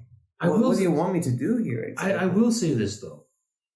In the case of my mom, not the most perfect mom in the world, but had asked me a question that I would have probably not bothered to ask myself, which I'm still trying to answer. The process of answering that is probably good for me, even though my life is just a trash fire. When I was very young, she asked me a very simple question and a very, very difficult question. Who are you? Motherfucker. God damn. Yeah. No. Like, seriously, sat me down, asked me this question. Who are you? Who do you think you are? That's not rhetorical. While sharpening a knife. Your answer. Honey, get the boat. No, shit. No, she just looked me dead in the eye. So, who are you? You know, you were like, and I gave them the real question of, this is my dad, this is my mom. Of course. This is where I am, because that's all I could think of at the time, because that's what I could see. Yeah. Right. But now that I'm much, much older, I realize that answering that question is, number one, not nearly as easy as it's supposed to be. And number two, the answer is actually not the point. It's the process. It's the process of looking for the answer. That is the answer itself, right? And I think I'm lucky in that I also had oldish parents. They were in the 30s when they had me, 30, which is young, which is old for that generation. Yeah. And I'm not even sure if they planned on having me. But it was there. It was just there. Pull-out wasn't. Yeah. It was pull-out game. It was leg day. It was leg day. Yeah. He just didn't have it. It was just like, fuck it, man. He just didn't have it in him to get up. I mean, he was young back then. He was like, still perfecting the technique. But now pull-out game is just immaculate. Fucking MVP material right here. Fucking Kobeing that shit. He was just off the sniper school. Hit the egg with 100% accuracy. This is gonna be a weird question after just that. Yeah. Did your parents have religion? Oh, that's interesting. See, that's a funny thing. Because for me, my parents did, and I genuinely think that's part of the reason my dad and my mom don't like these questions, right? Because they were both very devout. Yeah. Like not this like show offy, like I'm going to judge everyone kind of thing. They were devout in themselves. Oh, yeah. Like my mom like started me off with like, hey, you're Muslim in your heart, huh? Oh, you're Muslim, right? Yeah. Oh, that's why. Just checking. Yeah. Just checking before I kick you out of the park. So it's like, so like that's what my mom. That's what my mom said. It was just like, hey. Like, because my mom went to an English school, she wore backless dresses. Like, this was a woman who, like, she was a Muslim. Open Muslim. But she did every rebellious thing possible. I remember her saying to me, like, off the cuff, just like, oh, virginity is so overrated. Shit like that. How old were you? I think I was 16 talking about friends, something like that. And, like, these kind of things. But, like, she always told me, like, hey, your religion and your belief system, that's in your heart, that's in your soul. No one can take that from you. They can call you every name under the sun. They can say and do whatever they want to you. But if you know who you are, you're good. And I think that's the reason my mom and my dad are the way they are, is because they've seen it in themselves and they know who to go to. Every time they struggle, they know where to go. They go to the religion. Yeah. But there's a book of answers. There's a book of answers. And I'm like, okay, the book of answers is fine, but it's a lot more complicated now. The world's a lot more. Even if you are the most devout religious person, you cannot deny we are living in an era of such change, like mass change, since the Industrial Revolution. That some of this shit is not even, it doesn't even apply. It's not even thought about. We didn't, like, it wasn't possible to think about how we would feel seeing our friends be happy every single day and you feeling shit. Exactly. Every day. That's on the loop, being fed to, hey, look at me smiling at this concert. Look at me here. Look at me. And then you take like part of it in it, and you're just like, is this wrong? Like, because it seems sinful. Yes. It seems sinful to constantly, not even to envy your friends, but to lie to your friends. And show them pictures of like, oh, look how nice everything is. It seems sinful. But it's not there. Because we live in such a changed time. Right. So now I think the purpose, weirdly, is a spiritual question. Right. Of like, hey, who are you? But also, from where are you getting these answers? From where are you getting these questions? Yeah. And you have people coming in with spiritual, like, quote, like pseudo-spiritual things, but it's enough. Here's back to interesting thing is like, but what was your mother's reaction when you said that your description? Because you're saying about that religious upbringing and the importance of that. And I value that greatly, you see. I finished Matthew McConaughey's book called Green Lights. Actually a good book. Actually, he wrote it himself, no ghostwriter. I mean, I think he worked with somebody to edit it, but it was a legitimately good book. He was born in a Christian family and he has Christian virtues. Right. And you kind of go like, I wish I had that too. You know, it's not that Christian virtues. It's just that have that kind of a structure to that the tradition that they try to bestow upon you, the right one. So But how did your mother reacted to you when you answered that question? Like, what was her response when you said, "I am my mother's son, my father's son, and this is who I am"? Like, what did she want at the end of it? Was there a great wisdom at the end of the tunnel? No, but. No. See, here's the thing. You're a son, faggot. No, it's more like I'm your son. No, you're not. Punch me right out of the car. Shit.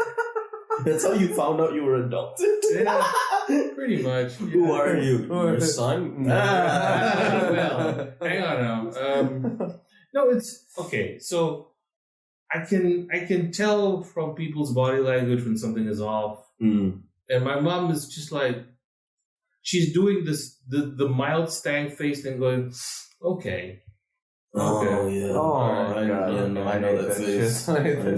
Because that face tells you got some shit to learn, right? Yeah. How old were you?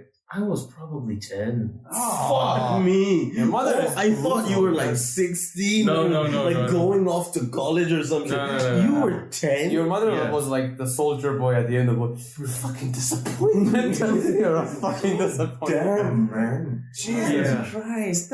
That's true. I mean, I suppose that's alright, but at the same time, to a 10-year-old, the 10-year-old doesn't even know, is not even sure he's wiping his ass the right way. No. This is very much a thing of some people, gently open their third eye of perception. Yeah. I don't have that luxury. Your mom stuck a shovel in it and opened it for you. Just pried it open with a crowbar, Half-Life style. It's it's just open your chakra, bitch. Where is your inner eye, you piece of shit? I Very you, aggressive.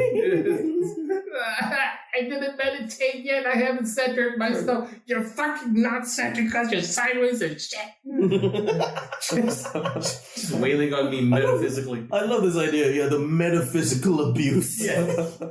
You ever been metaphysically abused before? It is wow. Both your parents are fucked up, man. My parents are your dad passive aggressive. Your dad is the passive rhetorical question. Your mother. Your mom is the berserker. Oh my god. Yeah, your mom is the berserker. Yeah. Your mom's the tank. Mythologic. I've met your mom. That is a good way to describe her. Yeah. She's a wonderful woman. Yes. But like she does not shy away from anything. Forefall is an understatement that she does not have. She will, if you write about her, she breaks through right then. My dad is different. He's the guy with the sniper rifle who shoots upwards, and then a week later you're passing by and the bullet falls down and hits you. Oh god. Oh jeez. Oh, Dad, come on. So, what was it? She had that face. Yeah. And was there anything after that? No, it wasn't. But I got it. It was like an exercise. It was an exercise. Because at the time, I thought, okay, I bailed out of this terribly awkward situation. I've given them an answer that'll quiet them. And for now, I can just be left alone in peace. Because I don't want to be metaphysically molested on a car journey on the way to Kedah. You know what I mean? Yeah, there's too many paddy fields that I get my body to get in. Fucking wonder. Oh, now you're stuck in that car. So much. Oh, that explains. That's so usually much. when it pops out, isn't it? They have you can't go anywhere else. No wee time for a couple of miles. No. And it's paddy field country, which means that you can't escape. You can't escape that shit. They could also bury me because it's all mud flats. That's it. Your body gets rotten pretty quickly. There you go. Like, it's a car. No, I get the car ride thing. Yeah, because it's like it's like a fucking shell. The thing and about you're stuck with them. Yeah, the thing about car rides. Bill Connolly was saying that was well. It's like that was something I learned from him. It said he took his kid to fishing quite often, and his kid came and said, "I recommend it." In an interview, the kid said, "I recommend everybody to go fishing with their family." Right. And I said, "What?" He said, "Like after the first hour, all the house school and everything else kind of goes away. Now you're gonna have to ask a serious question." Right. Yeah. But again, at a 10-year-old, like, who are you? Is a little bit much, Mom. I mean, my mom has no children. Unless she give you acid or take you to a shaman to a ritual for you to have something. If they give, here's the thing. Don't expect me to be on top of a mountain when I haven't been given the tools. Right. And granted, I should, if I'm a great guy, if I'm a great man, the Ubermensch that I can by the fucking by my bootstrap, I can like pull myself up. Right. Without the guidance and reach to the top of the mountain, great. Unfortunately, I'm not. There's only a few great men in their history. Right. And that's it. I'm sorry, I'm not one of them.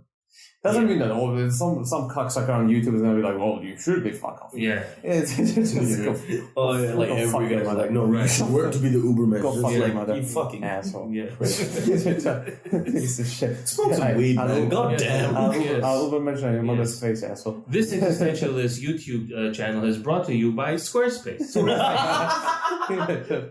Exactly. That's so true. Every time I see that, Squarespace.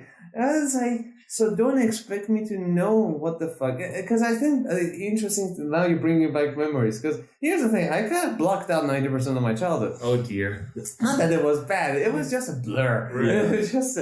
It's just a blur of nothingness, of emptiness and nothingness. Which I think I had the question of, who the fuck am I? What the fuck am I doing here? My mother showed me a picture of me in her womb with an X-ray and all that. I swear to you, my face was kind of like.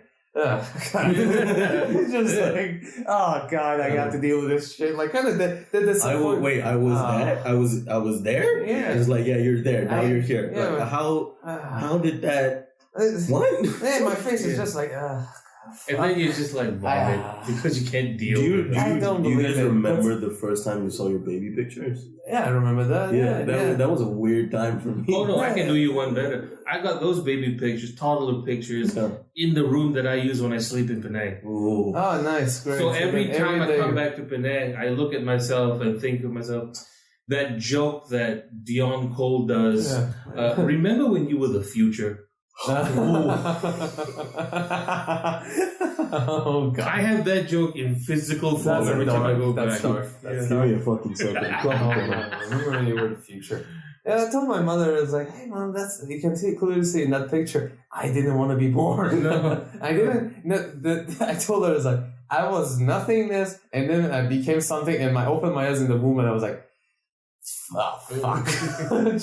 I was a speck of stardust somewhere. Yeah. Happy to be a stardust. And now in that picture, you can clearly see on my face. Shit. I know. I was like, it's so good to be a star. Fuck. I'm a meat sack. I'm a meat sack. I think I don't know if it was a poet or a writer or something, but it was something like I have a bit about that. Really a bit about that, by the way. But it's like the cruelty of birth, right? And it's like, to take a soul out of non-existence is an inhumane act. I think that was what Nietzsche said as well. So like, there's no worse sin than having a kid. It's like worse than murder. Yeah, and I'm like, I mean, the idea of like consent, like you consenting to your own birth is a weird fucking idea. Mm-hmm. But I do understand, like, it is kind of weird how we're just brought into this world without your consent. You're dragged into it. Yes. You're told to live a life. Yes, I told her, it was like the doctor looked into the crack, and I was just like, shh, don't tell him. The hand came in. I took a rib and started. But that's fighting the hand. It goes into the question of like, if we don't consent to this. It shouldn't be wrong for me to go, hey, I don't know what the fuck is going on. That's exactly the thing. Right. You see, it's like my father, for example. Yeah. At one point, he was like, don't you know? Don't you but the way he proposed the question, I wish it was in a rhetorical, your Navy SEAL that. It was more like really? Like, why do you want to think? Yeah. You don't know what you want to be? And I was like, I don't know. I just don't know. I don't even know what the function of my day-to-day is going to be. You see, I have no knowledge of that. Nobody has bestowed. My father was a doctor.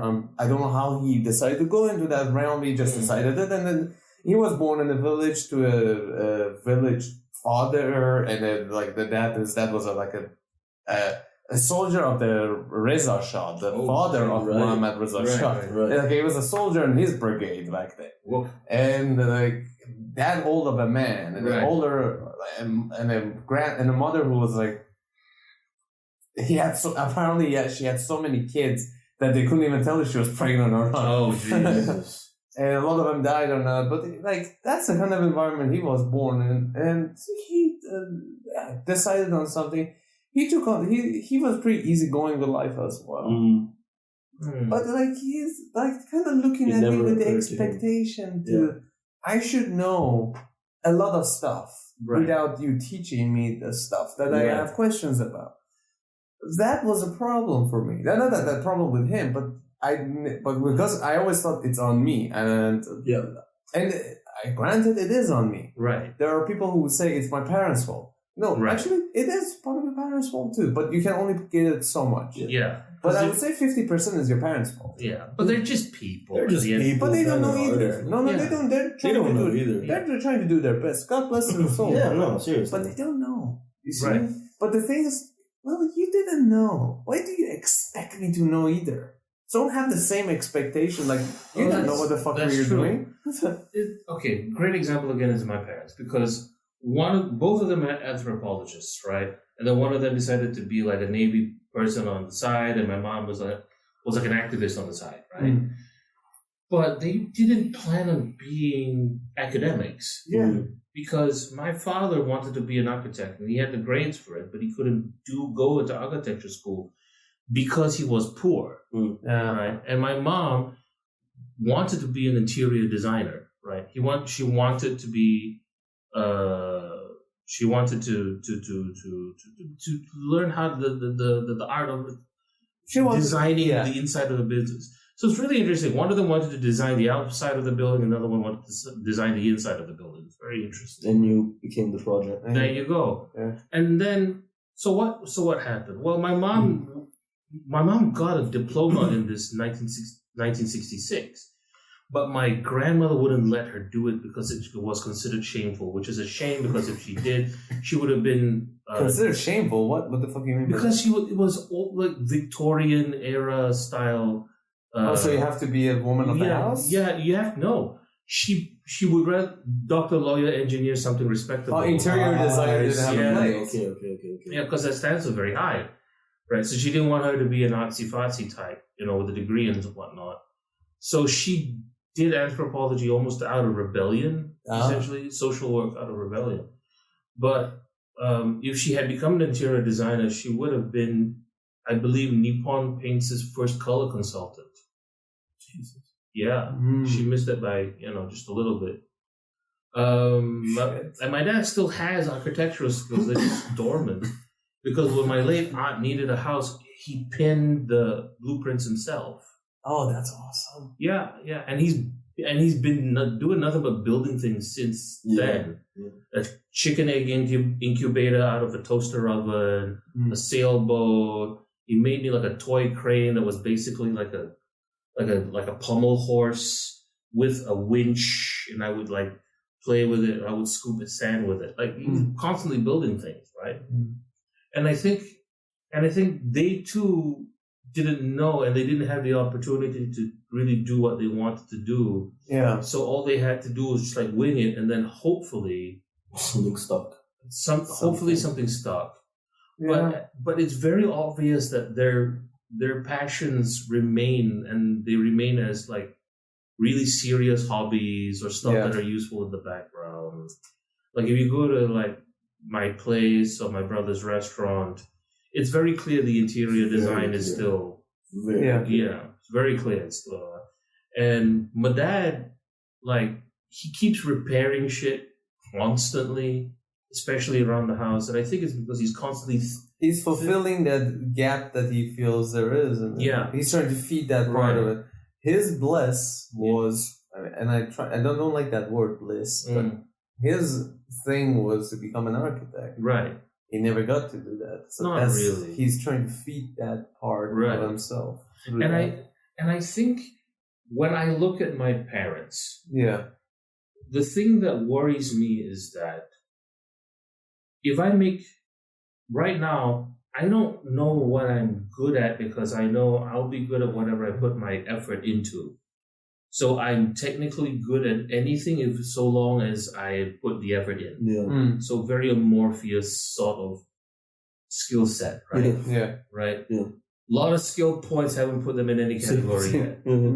So, because I'm quite concerned about what'll happen if I bite the bullet, tell myself it's okay, and I do something practical, and I spend the rest of my life doing this for a living, and still using up time that I could be using something else, trying to simulate that feeling. No, because I don't want to die saying I don't want to die with saying what if. Yes. That would be the most horrible thing. That's something that scares me. It's like I'm never scared of dying. I'm always scared of not living. Yeah. Right. Yeah. And that's something that really always gets me. Especially as like I'm 20. I'll be 29. I'll be 28. I'm 28 now. Or am I 29? I'll be 28. September. Okay. And I'm like, shit, it's going. I better. Am I enjoying it? Am I doing what I have to do? Right. Am I doing what I have to do? And am I doing what I'm supposed to do? Am I doing my purpose? Right. In this. Here's the thing, right? And I feel like I will say part of the reason that I feel older than I actually am, and part of the reason I think people perceive that as well, is that like I've gotten relatively good at saying I don't know. Yeah. I don't know. I don't. It's not that I don't care. It's just that I don't know. But I'm willing to listen, right? Right. And one of the things that I realized, and I don't really remember where I read this, is that we all look for, even this whole podcast, like we all look for a reason, like huge reasons to be alive. Yeah. Right? Our purpose. And that that should not be diminished. That should still exist. Yeah. You still should choose something that's supposedly the key to happiness is choose something bigger than yourself and do that your entire life. Mm-hmm. Supposedly that's the key to happiness. But I think a part of it is enjoying the little things of life. Like not worrying too much. I mean, like I overthink. I take medication for, a few things. Mm-hmm. And even within that, what's helped me has been my cat just coming to the side of me and sitting there and just like pawing on my stomach. And I'm like, okay. Right. Or like I'm having a really bad day and then I just see like this girl with her dad, like she's standing at the back of her motorcycle and the dad's just going around very slowly and she's just whipping her hair and I'm just like that's nice. Beautiful. Right. And it's those little moments of like, yeah, okay, I'm alive. Like maybe existence, maybe life is this grand thing that we should have a purpose for.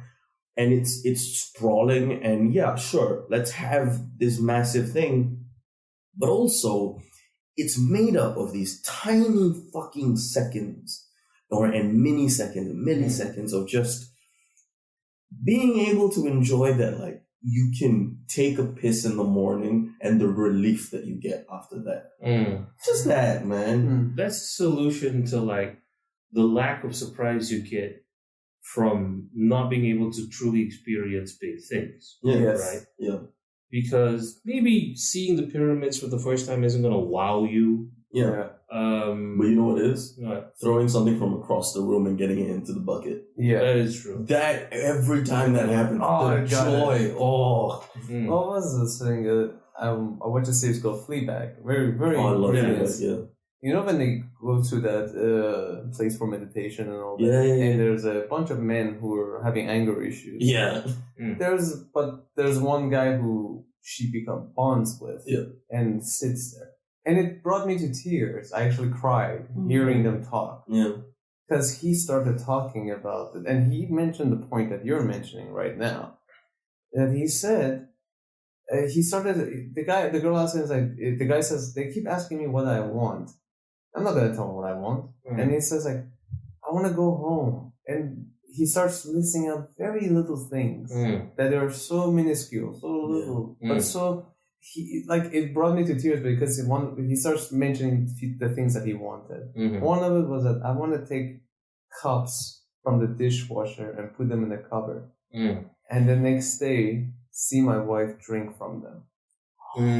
And I cried hearing that. That's beautiful. Because that's only like a simple thing. Like I woke up and I saw my wife drinking from a cup that I put in there. That's it. And that's you saw perfection in that. Yeah. And that's a perfect sentence because it's like, yeah, we are actually not appreciating how lucky and amazing that little thing is. Right. And we need to find more of that, actually. Because now I'm not even like, I can get into fits of depression, but I'm like, right. Just like, I just feel like, what do you like right now? Oh, man. The shower was great. Shower, yeah. Hot shower was good. The coffee. I mean, wake up in the morning, the coffee. That's why I try to do, like, I don't know. I'm not a particular creature of habit. So I try to do new things.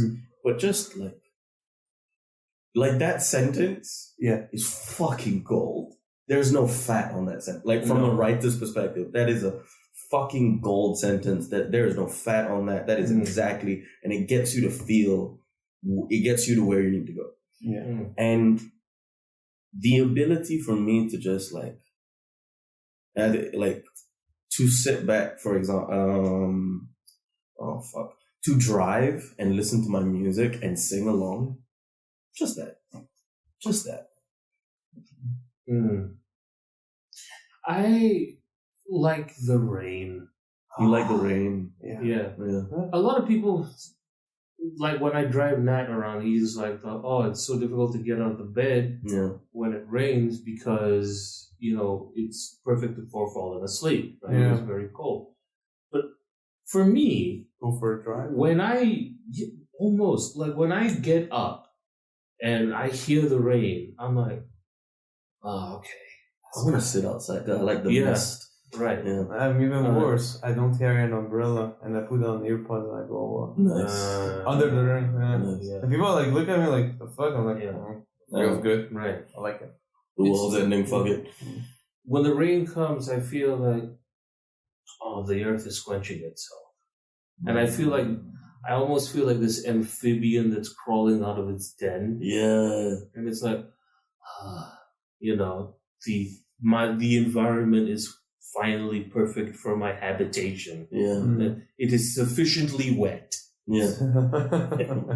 Yeah. That's what she said. There you go. Hello. Hey. And that, my friends, I think it's a good thing to do at the end of the segment. Yeah. And that's what she said. That's what she said. Nature getting wet as fuck. Oh, yeah.